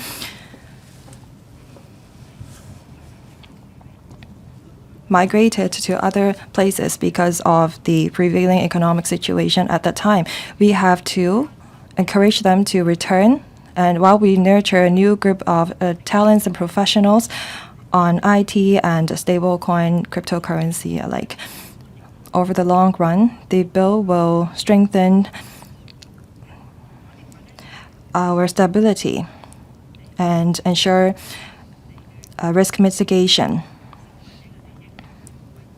Without the regulatory framework, the interest of our consumers may be undermined. We have to mitigate and monitor the risk rising from stablecoin. More importantly, the bill allows Hong Kong to give full play to our advantage of having one country, two system. Our country supports Hong Kong's development into an international digital asset hub. This will allow our cryptocurrency market to come into connection with the international market. Hong Kong can also make reference to mainland's policies on financial regulation and e-renminbi usage so that we can become a bridge between the mainland and Hong Kong. I see that BC and members of the public have raised several comments on the bill. They ask the licensees to step up disclosure and ask the government to further educate the public. The administration has addressed some of the comments, and Mr. Chen Ying asked the administration to have regards to the comments made by the banking sector so that they can further improve the framework and system. I think that the bill will allow us to mitigate financial risk while protecting the interest of the investors and consumers. This will also allow us to upgrade and transform. I so speak in support of the bill. Dr. So Chong-Wing. Thank you, Madam Deputy. Stable coin as a bridge between traditional finance and virtual assets has been developing prosperously recently. However, the potential supervisory risks should not be ignored. Some issuers don't have enough reserve assets backing the stablecoin. In other countries, there have been crises relating to stablecoin. Hong Kong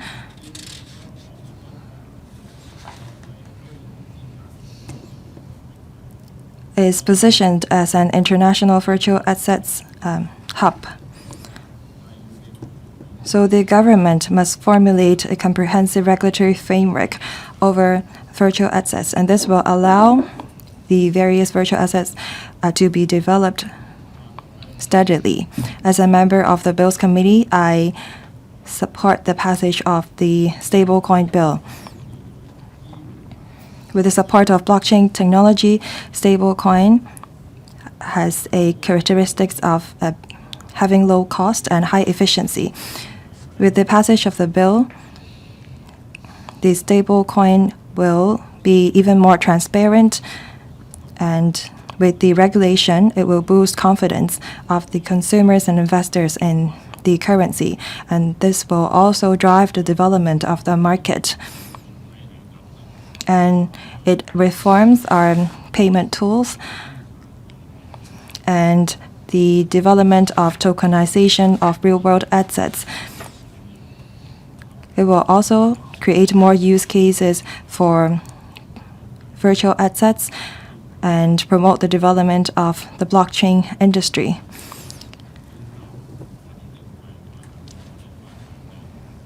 Under the bill, we have licensing regime.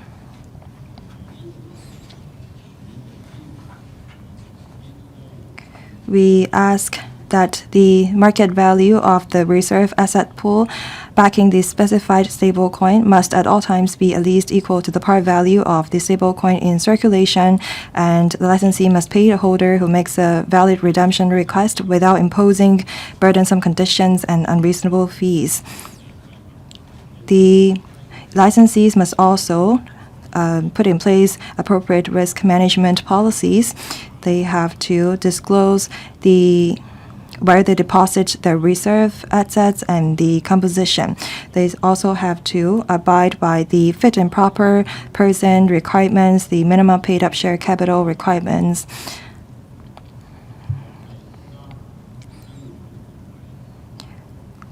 The licensing regime connects to the international standard.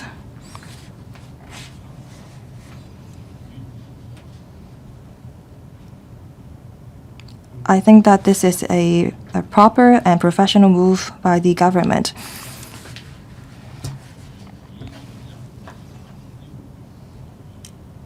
Some people criticize that the licensing criteria is too stringent because licensees is asked to maintain a minimum paid-up share capital of $25 million, and the licensee is asked to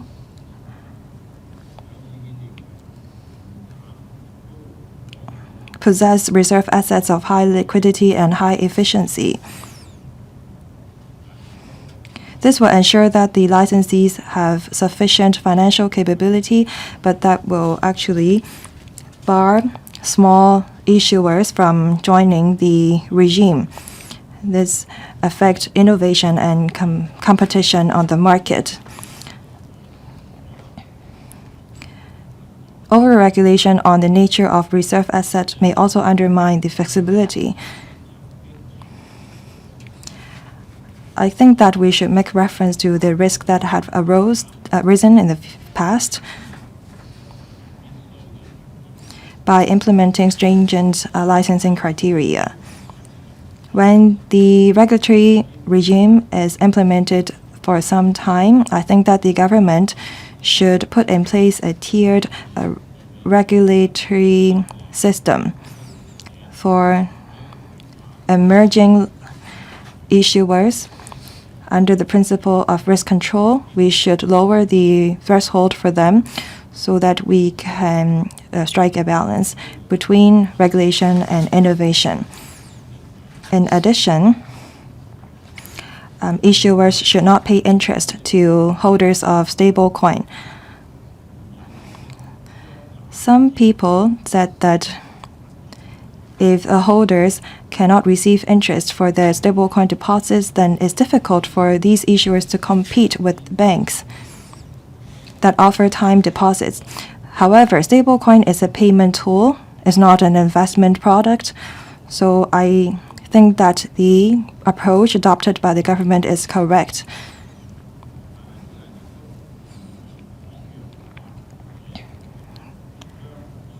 However, if the members of the public deposit stablecoin to the bank as deposit, return should be paid to the depositors to enhance the attractiveness of the products. I think that the government should look into the future trend to enhance our competitiveness. The government should relax restrictions as appropriate. Madam Deputy, Hong Kong as an international financial center is positioned to become an international virtual assets hub. The first cryptocurrency business may allow us to attract enterprises that are interested in developing stablecoins and cryptocurrency to come and develop their business here. I hope that the government will leverage on our policies to attract talents and enterprises, offer tax concessions so that we can create a prosperous stablecoin ecosystem. Mr. Adrian Ho. Thank you, Madam Deputy.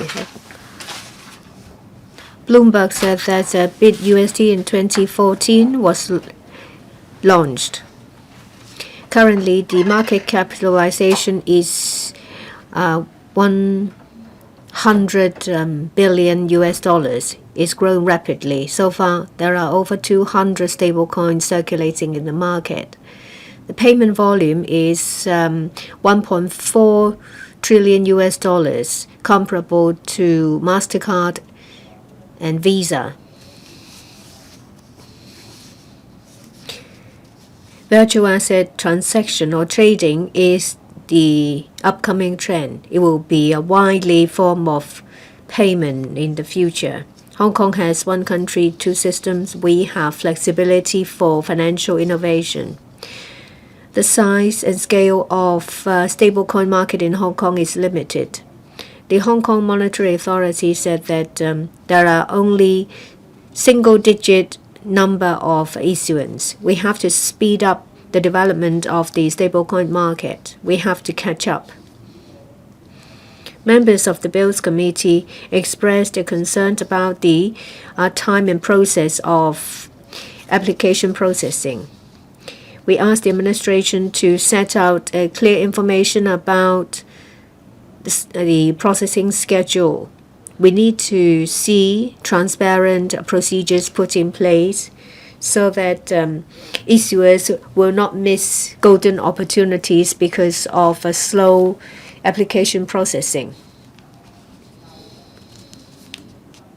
We need to inject impetus into cross-boundary payment forms. We need to consolidate our position as an international financial center. This is a proposed regulatory regime for FRS that reference fiat currencies is different from Bitcoin. FRS fiat reference stablecoin has the advantage of decentralization. It provides a stable value. It's a speedy form of payment compared to bank transfer. Stablecoin transaction doesn't rely on any intermediaries or persons. Blockchain technology is used for instant clearance. It has greatly shortened settlement and clearing time. It also drives transaction costs. Record keeping is highly transparent. The process is streamlined. It breaks the geographical barrier. It enables a speedy cross-boundary transaction. It is conducive to seizing market opportunities. Under the bill, there is no cap on the number of licenses to be issued. It means that as long as financial institutions meet the criteria, they can participate. Compared to store value facilities, say WeChat Pay, Octopus, stablecoins has the same potential to grow. For licensed SVFs, they focus on the retail level on small amounts. Currently, these facilities are not included under the scope of eligible stablecoin issuers. If they can be encouraged to participate, then the potential can be realized. The Hong Kong MA sandbox can be used. I'm sure that it will help them diversify their businesses, say, for example, on cross-boundary payment, consumption, tourism, high-value products. It will also enhance the competitiveness of Hong Kong's payment systems. It will consolidate Hong Kong's position as an international financial center, as a currency hub. More resources and policy support should be given to licensed store value facilities. This will help them use in different scenarios. The scope of eligibility of stablecoin issuers should be expanded. This will be conducive to the development of financial infrastructure and innovation. There are stringent licensing criteria. This will effectively tackle risks resulting from closure of issuers or illegal activities. This safeguards the interest of holders. There is a requirement that reserve assets equal to the par value of outstanding stablecoins should be maintained. That means if there is an outstanding amount of $1,000 of stablecoins, then high quality, highly liquid reserve assets with an amount of $1,000 should be maintained. This is an effective means to address risks. This will also enable holders to redeem their assets. I suggest that investor education should be enhanced. They need to be told about risks and opportunities of stablecoin. This is conducive to the healthy development of the trade. Under the framework of virtual asset development compared to other major financial centers, say UAE, Singapore, we have a slower development. There is a sound regulatory regime for virtual assets in these places. They have attracted high quality and large scale investors in corporations operating there. I hope that the bill will strike a balance between development and regulation. I hope the bill will provide clear guidance to the trade. For cross-boundary trade as well as green finance, I hope there will be new opportunities. This will enhance our competitiveness. I so submit to support the bill. Mr. Benson Look. Madam Deputy, I speak in support of the bill. The bill seeks to provide for regulation of stablecoin activities and the powers of the monetary authority as well as related matters. I was a member of the Bills Committee. I took part in the scrutiny. The initial proposal was that there are 4 institutions that are allowed to sell stable coins. I myself and some other members pointed out that the consultation result shows that the scope of regulation should be extended to store-valued facilities. The main reason is that with the expansion, the scope of the sale of stablecoins can be expanded.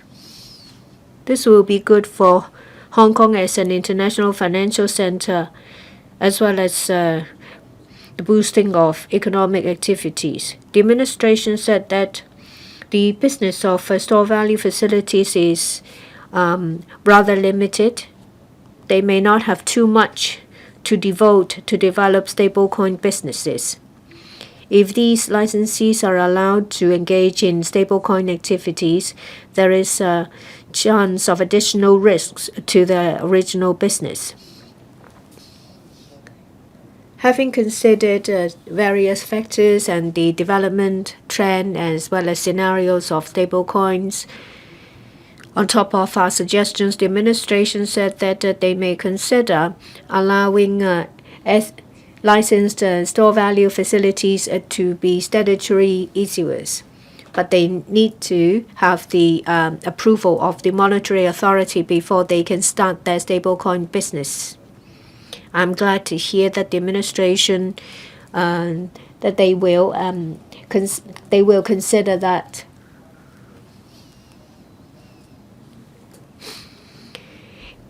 In relation to the definition of actively marketing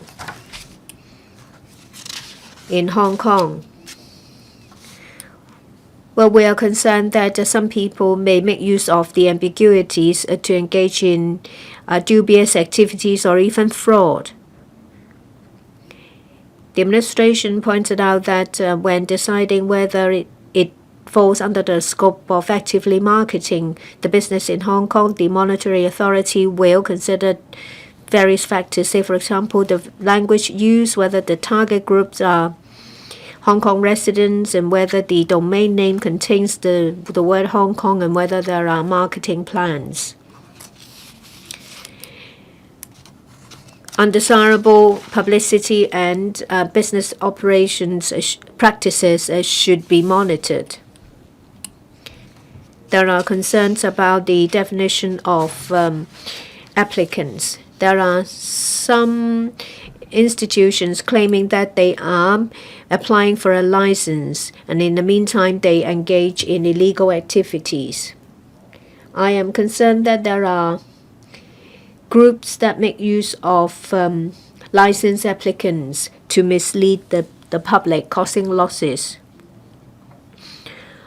I suggest to the administration that they clarify the definition of license applicants.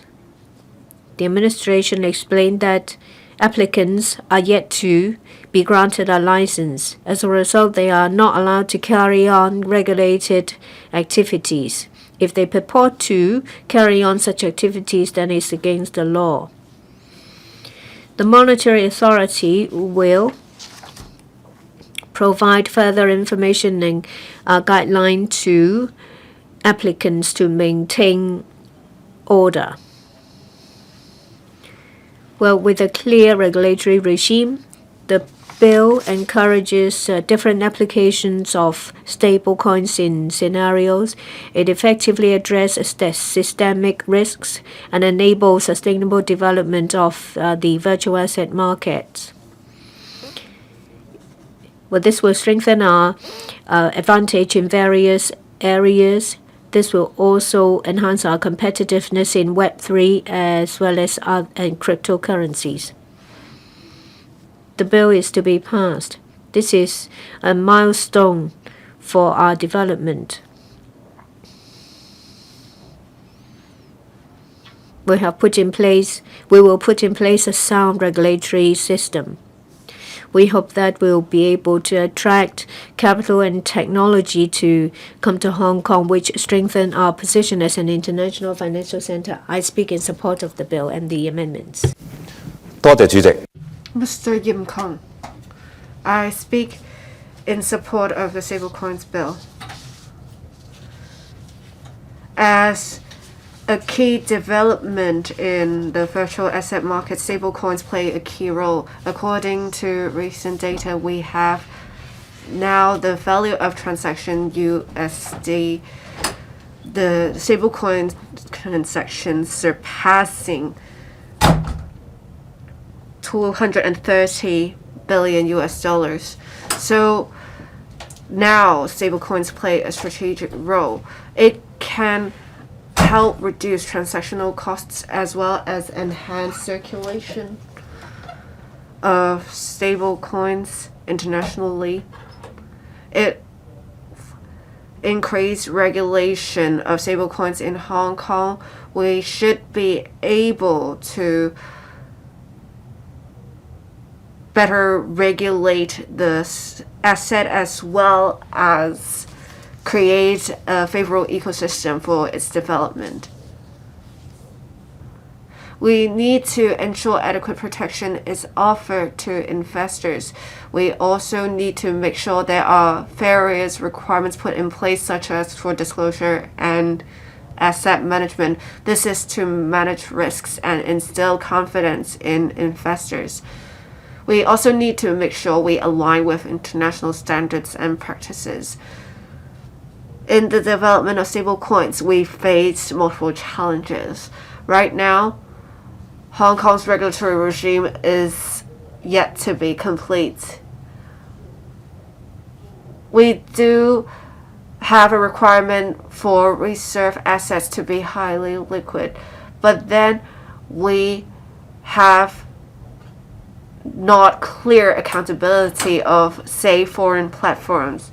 Recently, according to media reports, we have a platform engaging in a scam that involves an amount of 500 million US dollars. This shows the risks involved. We do not have comprehensive arrangements for compensation to investors at the moment. This is another issue. We are also faced with fierce competition from Singapore and EU member states. They now have their stablecoin regulatory regimes as well. If we cannot catch up, we will have reduced competitiveness. It is therefore our time to put in place a regulatory regime as soon as possible. In the way forward, the government must work in a few areas. One, enhancing publicity. The government should adopt a multi-pronged approach to enhance public understanding on stablecoins, especially non-institutional investors. We also need to step up enforcement. We also need to encourage the operators to have more diversified products, including developing products denominated in offshore renminbi as well as some green stablecoins. We should also attract more mainland and overseas operators to come to Hong Kong. We should also set up a dedicated fund to make compensations And we should encourage the market to develop specific insurance products for stablecoins. And if possible, we should have finance-linked stablecoin sandbox to encourage banks to strengthen collaboration with blockchain platforms as well as stablecoin platforms. We also need to encourage the use of stablecoins in tokenization. This will promote the use of stablecoins in the Asian market and increase the influence of Hong Kong in the market. We need to make sure we are striking a balance, but we also need to make sure we tap into the business opportunities, tap ahead by making use of the latest technologies. We need to rise up to the challenges of associated scams to protect the holders of stablecoins. Virtual assets will be an important part of the financial market in future, and stablecoins will be a bridge between the traditional and the newer financial markets. We will have a solid regulatory regime in future. We should all work together to make Hong Kong into a stablecoin hub and create impetus for the development of the economy in future. I so submit speaking in support of the bill. Mr. Lee Chen-kung. I speak in support of the Stablecoins Bill. Virtual assets or cryptocurrencies and other names. There is no uniform name at the moment, but the BIS and the FSB have given some preliminary definitions, and it will be a new set or class of assets created by distributed ledger. We call them virtual assets, and they are digital representations of value. We have seen virtual assets developing rapidly. They have now their own ecosystem with distributed ledger. They can have their own wallets, and the units of account would be specifically cryptocurrencies. They are independent from the traditional financial system. A Nobel economics laureate said that we should not wait any further because there is now the fourth industrial revolution. The first industrial revolution was driven by the establishment of a banking system, and then it was driven by the equity market. After that, the third one was driven by the risk market, and this is now driven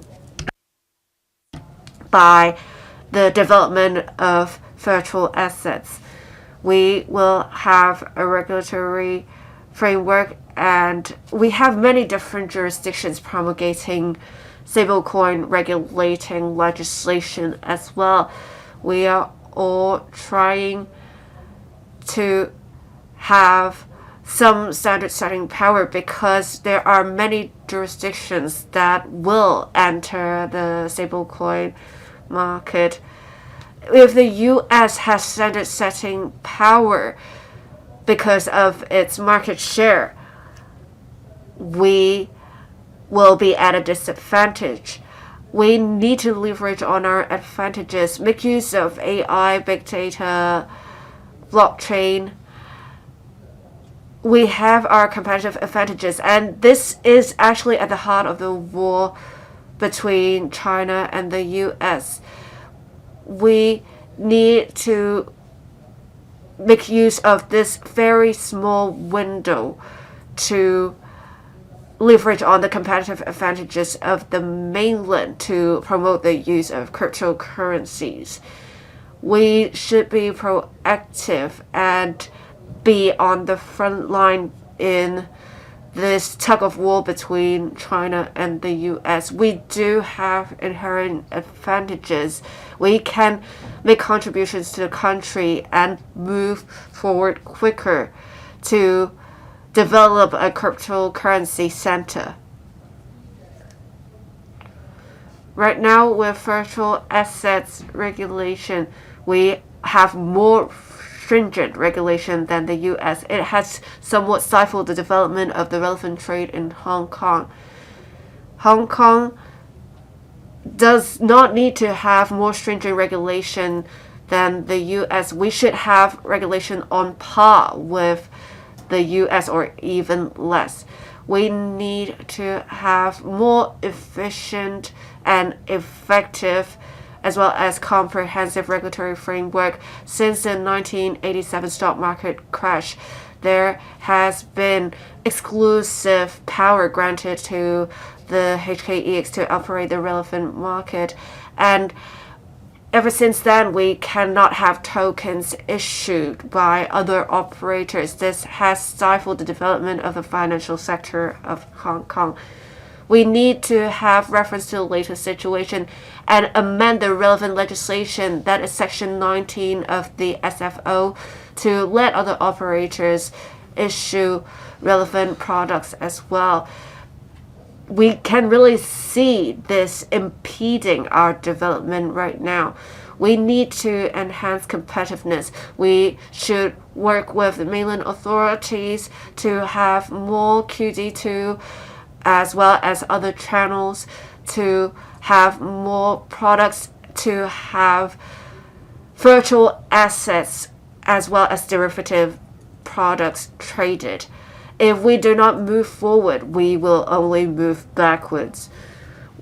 We should also ask the SFC to take the lead in becoming a major standard setter in the area, and we should have more mutual recognition arrangements between the mainland and Hong Kong. We should sign more MOUs to consolidate the status of Hong Kong as an international financial center.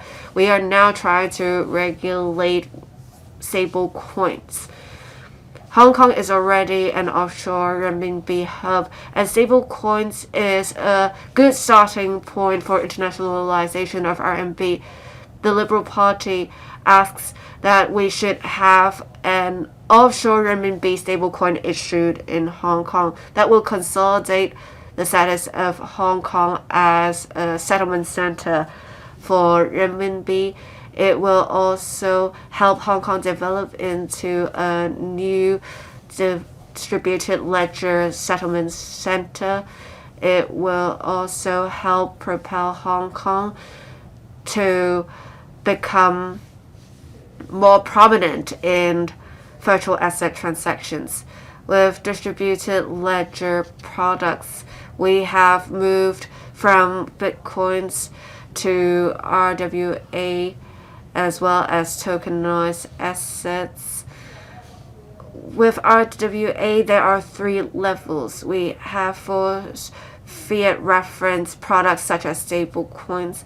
We have then tokenization of financial products, and then we will have tokenized real assets. We have been encouraging the development of RWA. I think the country has the same stance. So we can have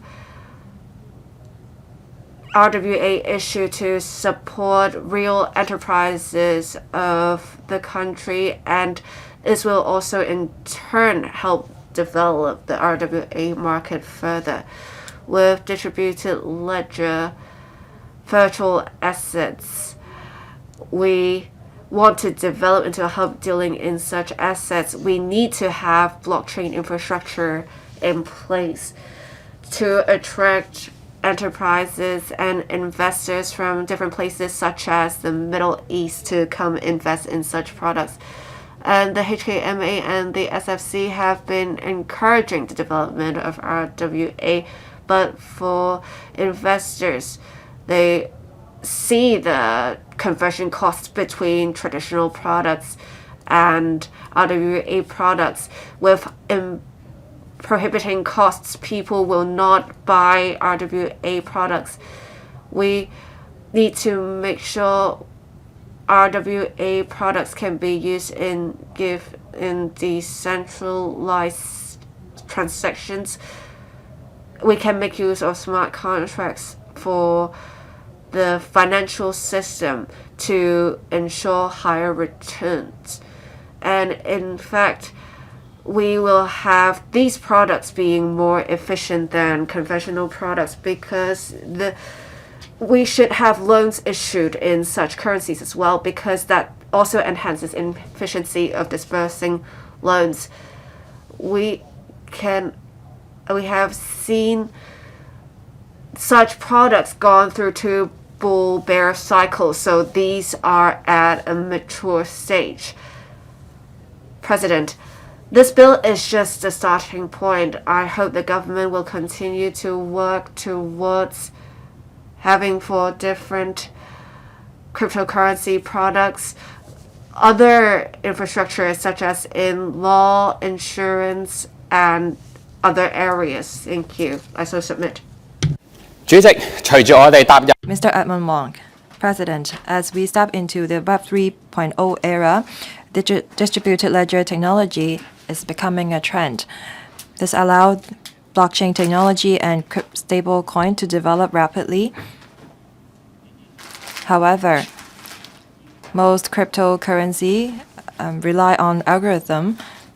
They are not backed by any real-world assets or fiat currencies.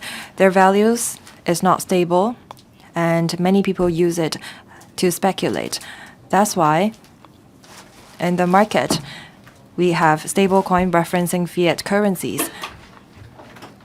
As stablecoin is linked to real-world assets and fiat currencies, is widely accepted as a payment tool.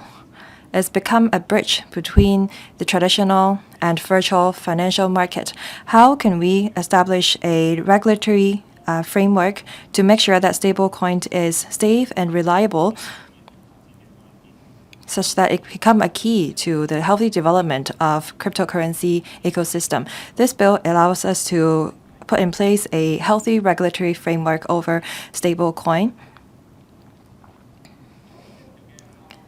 This stablecoin bill focus on our FRS, that is referencing Hong Kong dollars. We have requirements of reserve asset. We have a valid redemption mechanism, stabilization mechanism that regulate the operation of issuers. It empowers monetary authority power to regulate stablecoin issuers. It also empowers the authority to investigate against any non-compliance and put in place penalties for them. Unregulated stablecoin activities will be penalized.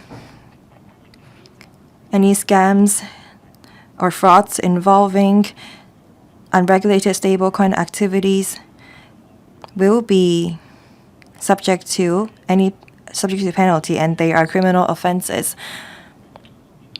This bill is to allow us to establish a comprehensive and robust regulatory framework so that backed actors will not scam others by making use of stablecoin. This will also ensure that potential investors will be equipped with robust asset reserve. A speedy redemption mechanism will also make sure that stablecoin becomes a stable and robust investment tool. This allows us to establish a comprehensive anti-money laundering system in Hong Kong. This is beneficial for the development of cryptocurrency as stablecoin in Hong Kong. We should support it. Of course, stablecoin is a brand new product that may impact our financial system. At the initial stage, it's understandable that the administration is rather stringent in the requirements and restrictions. However, I think that the government should remain flexible and agile by relaxing restrictions perhaps in the future. Mr. Lam San Kan just talked about this in great length. We have to strike a balance between regulation and development. First of all, when we set the reserved asset level, we empower the monetary authority to publish notice in the Gazette to designate collaterals that can be used to back a stablecoin issued in Hong Kong. However, the administration have not set out any factors to be considered before determining any collaterals that can be used as a reserve asset backing the stablecoin. So I said in the Bills Committee meeting that when the administration or the authority is deciding on what types of assets can be used to back a stablecoin, they should lay out the factors very carefully. The Bills Committee also proposed to ask the stablecoin issuers to keep Hong Kong dollar as their reserve or bonds as the asset backing the stablecoin. As we all know, these liquid assets have low return, and that actually affect the investment return of the issuers. That's why I said in the meeting that the administration should allow the issuers to use bank guarantee as a collateral. This will enhance the investment return and flexibility for the issuers, and this also allow the bank to have capital for operation. When we talk about regulation, we often rely on compliance requirements, accounting regulations. Accounting sector has a big role to play in this. The Accounting Association, as a standard setter,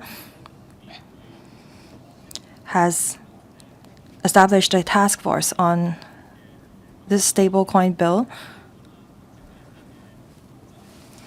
to formulate suggestions on the guidelines. There are 3 keys to the successful implementation of the regime. The discipline of the issuers. Second, appropriate regulators and regulatory regime. Third, a good gatekeeper. These 3 factors are key to the implementation of the regime. I hope that the administration will keep in close liaison with the AFRC and the CPA in formulating good financial systems and accounting standards so that we can meet the demand of the industry in Hong Kong. President, Web3 and internet finance have been developing very rapidly. Stablecoin as a bridge between the financial and virtual assets markets. There should be many use cases for the use of a stablecoin. Many internet experts say that stablecoin will be an important medium for cross-border payment. How can we make sure that the stablecoin industry can develop in Hong Kong over the long run? We have to work on digital transformation. I hope that the administration will look into the latest market development and adjust the regulatory framework from time to time to ensure the stable development of stablecoin in Hong Kong. I speak in support of the bill. Dr. Junius Ho. President, I love and hate this bill. This is a new mode of development. This is how we go from a traditional way of development to innovation. It seems that this is a progressive move. I tend to support the bill. I am a member of the Bills Committee. When this bill was first introduced and gazetted in December last year, very shortly after that, the Bills Committee was formed. I didn't really know what stablecoin was back then. As Mr. Lam Sang-Kun said,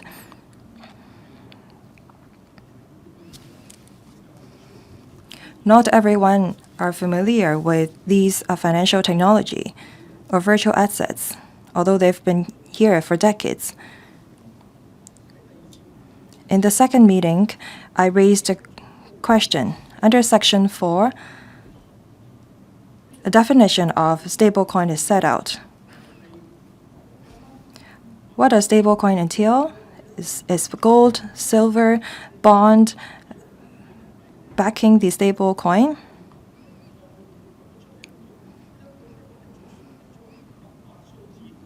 Should we mine these coins?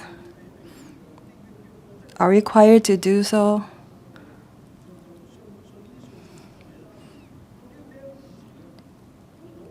What gives stablecoin value? I'm a rather traditional person. I have great trust in gold. I think that is a very important asset. Given the uncertain geopolitical tensions and landscape, gold rose from $1,700 to $3,500. So the most stable coin is one that is backed by gold. However, we are not regulating stablecoin referencing gold. The definition of stablecoin is one that refers to official currencies or a digital representation of value. I didn't really know what it's about.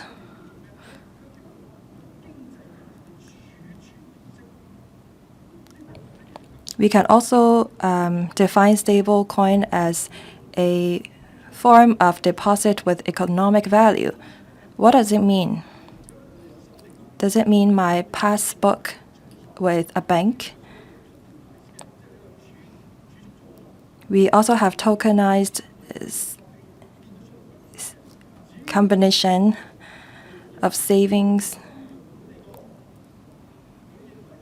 As long as the Hong Kong Monetary Authority deems the relevant cryptocurrency appropriate, they can define it as a stable coin. A stable coin can reference many different official currencies. We also have many different tokenized assets. Why don't we just trust banknotes instead?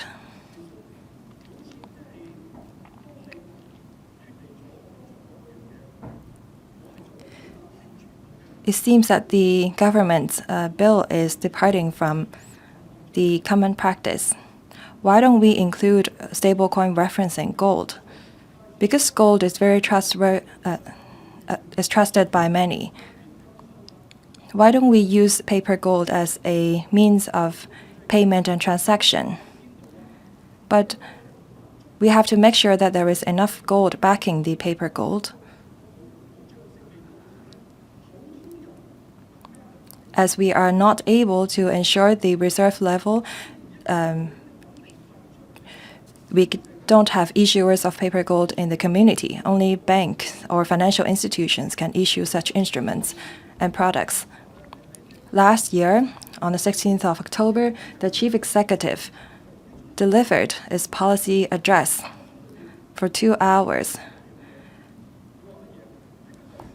At the start, in paragraphs 42 and 46, he said that we are going to promote the gold settlement trade in Hong Kong. He said that we should revitalize gold trading in Hong Kong. As a result, the FSTB established a working group on the promotion of gold development. This is what the chief executive said. On the 18th of December, we published notice in the Gazette to establish a working group on the promotion of gold market in Hong Kong. And that's also about establishing and creating a gold warehouse in Hong Kong. This is how we vitalize gold trading, as we already have a policy. The Stablecoin Bill was only introduced by the end of last year, but the gold policies was included in the policy address delivered in October. I don't see how we are promoting gold in this Stablecoin Bill. You are going to amend Section 42A, but no reference to gold is included. I asked the monetary authority why was gold not included. They said that the policies that they have do not allow that. Who formulated the policies? The monetary authority was the one to do so. They were the one who formulated and drafted this bill. I find it very strange that this bill is inconsistent with the policy address policies. I asked the monetary authority why was gold not included. The FSDB staff said that is possible. He said that under Section 41A, Roman number 2 and 3, the financial secretary can empower the monetary authority to publish notice in the Gazette to include gold as a reserve backing the stable coin. Why don't you include that explicitly in the bill?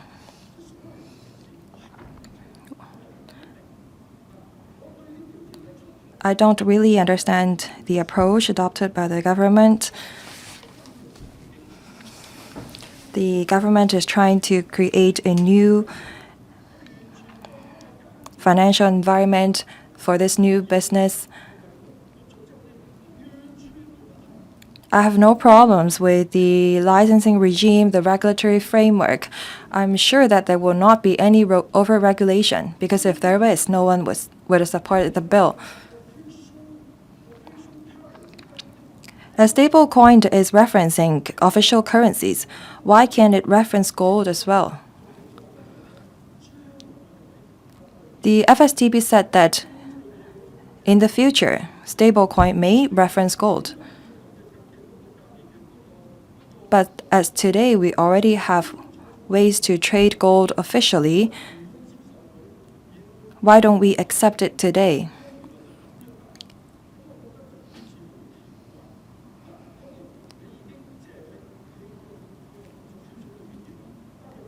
In the Bills Committee, you said that is possible. Now I choose to trust you now. But I don't understand why you don't include that currently. I find it very strange that you don't include that under 41A and B. I hope that in the future, stablecoin can be supported by gold and can reference gold. I don't think that this bill can be understood by the general members of the public. I so submit. In you. Dr. Hui Lee. Thank you, President. I speak in support of the bill. Technology advances. Trading and activity of virtual assets are developing rapidly around the world.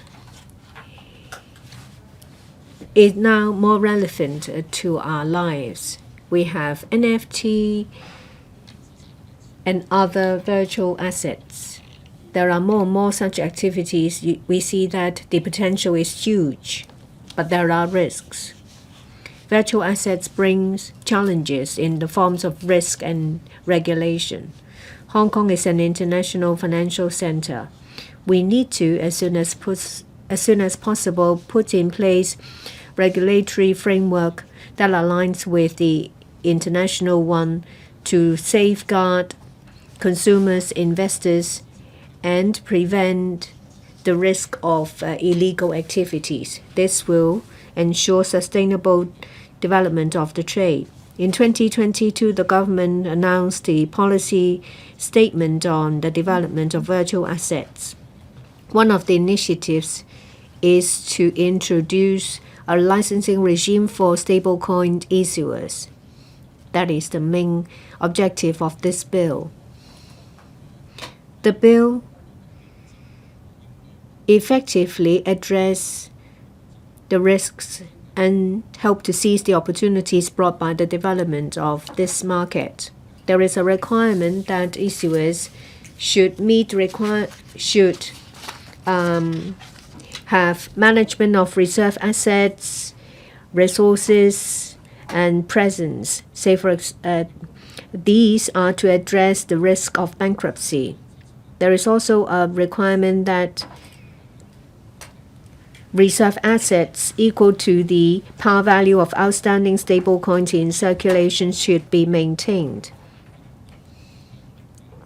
This addresses the risks brought by cessation of operation of operators as well as systemic risks. The bill draws reference from relevant regulations in other jurisdictions. This ensures that the logic and standard aligns with those of the world. Apart from requirements of disclosure, there will be penalties on unlicensed operation. Together with anti-money laundering legislation, this will strengthen our public image. This shows our robust regulatory regime and that we align our systems with that of the world. Unless one is licensed by the monetary authority, the offer of stablecoins can only target professional investors. We don't want excessive regulation that stifles the market. We have struck a balance. The bill proposes a regulatory regime for stablecoin issuers. It also puts in place a credible regulatory environment, is conducive to the development of virtual asset market. Hong Kong is a pioneer in this regard. This will also enhance Hong Kong's influence. I speak in support of the bill. Mr. Shanghai Long. I would like to speak in Putonghua. Hong Kong is an international financial center. It is an important place, so any legislation is important to our country. I'm happy to see that this is the second reading of the Stablecoins Bill. This is conducive to Hong Kong's development in terms of technology and Web3. I am a consultant in an AI development. I'm also a member of a society relating to Web3. Stablecoin is a stable form of payment. It has an indispensable role. It's a bridge that bridges traditional financial systems and virtual assets.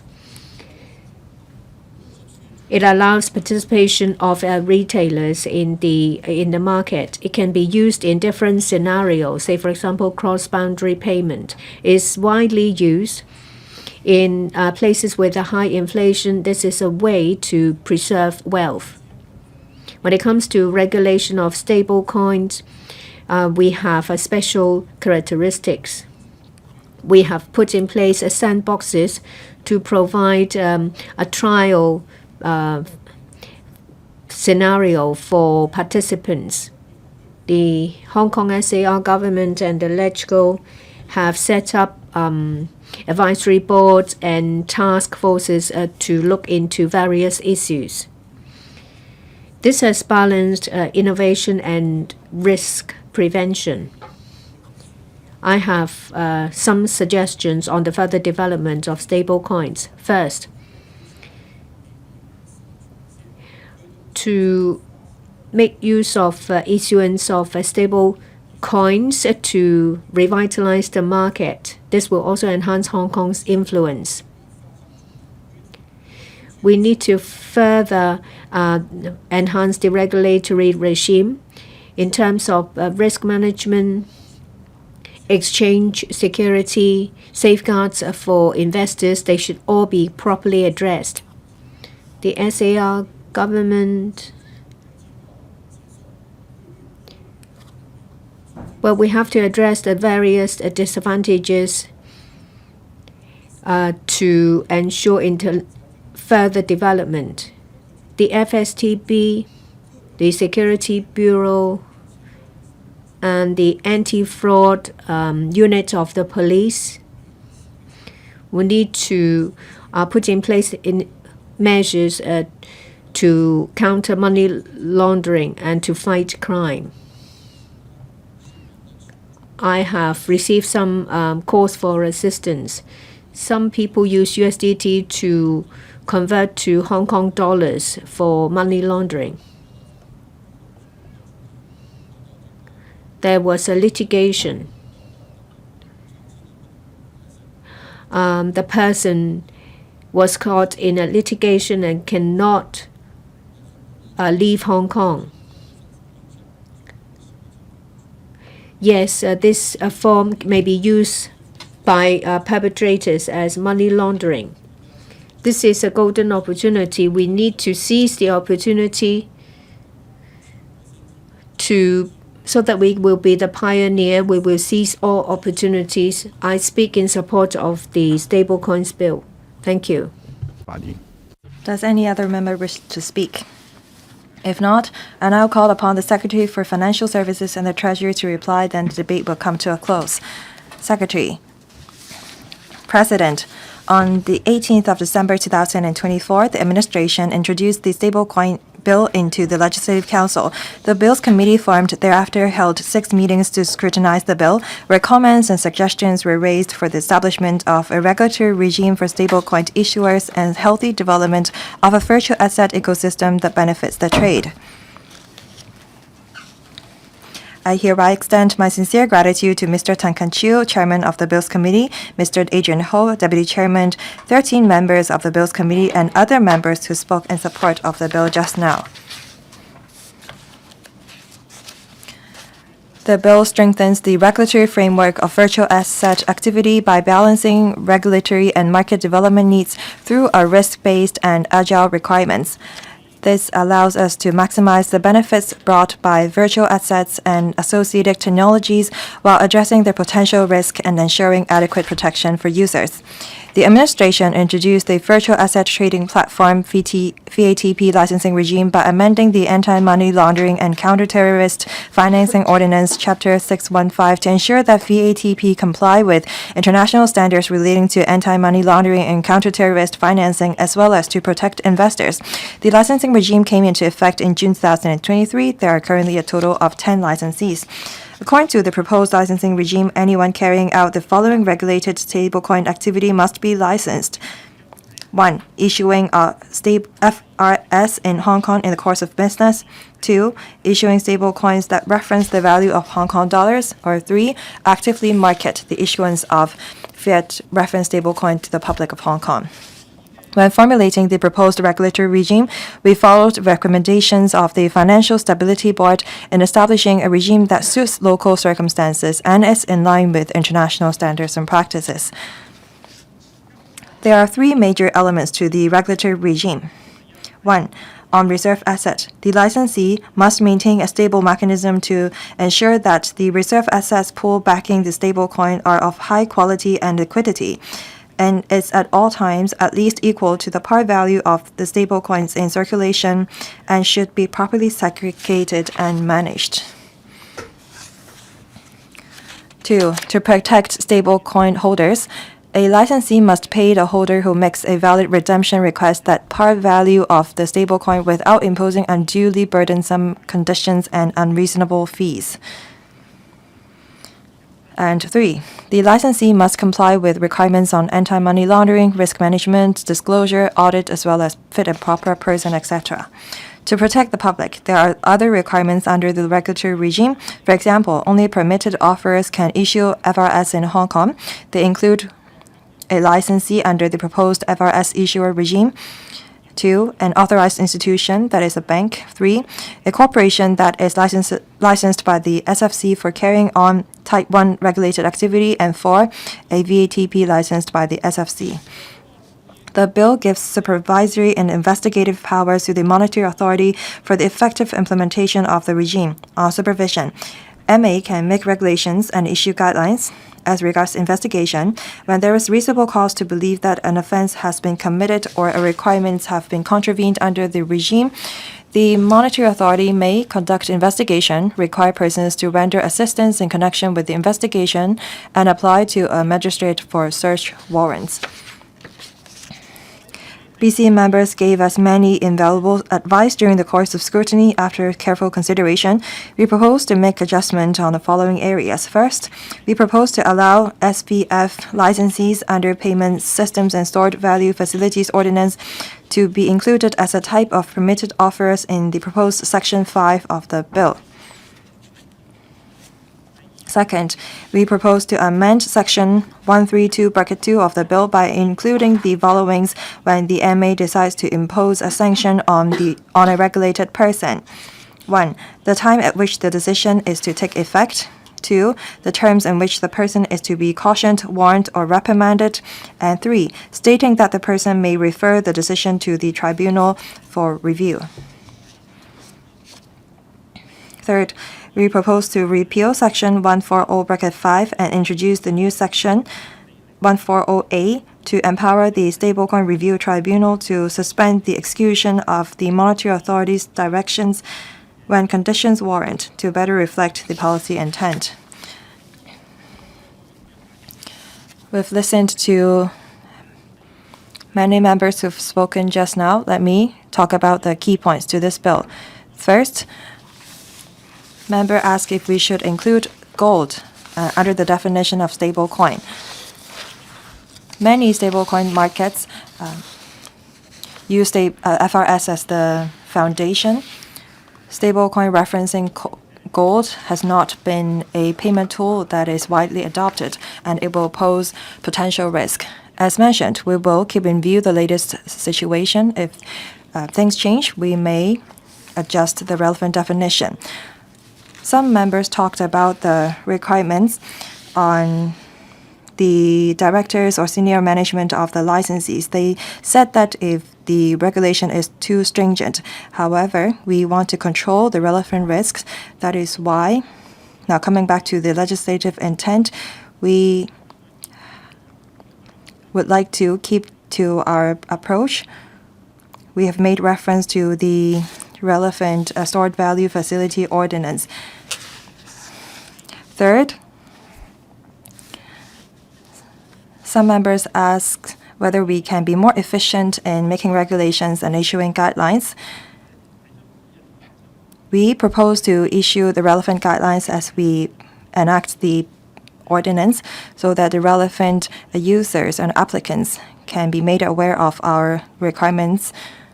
And our administration has been talking to sandbox participants and potential applicants. So please be rest assured. Fourth, many members asked about the promotion and publicity for the bill so that people will not be affected by the potential risks that may arise. That's what we want to achieve under the regime. That is, no one without a license can market the issuance of stablecoin to the public of Hong Kong, including those that have provisional license during the transitional period. They cannot promote the sale and issuance of their stablecoin, otherwise they commit an offense. Lastly,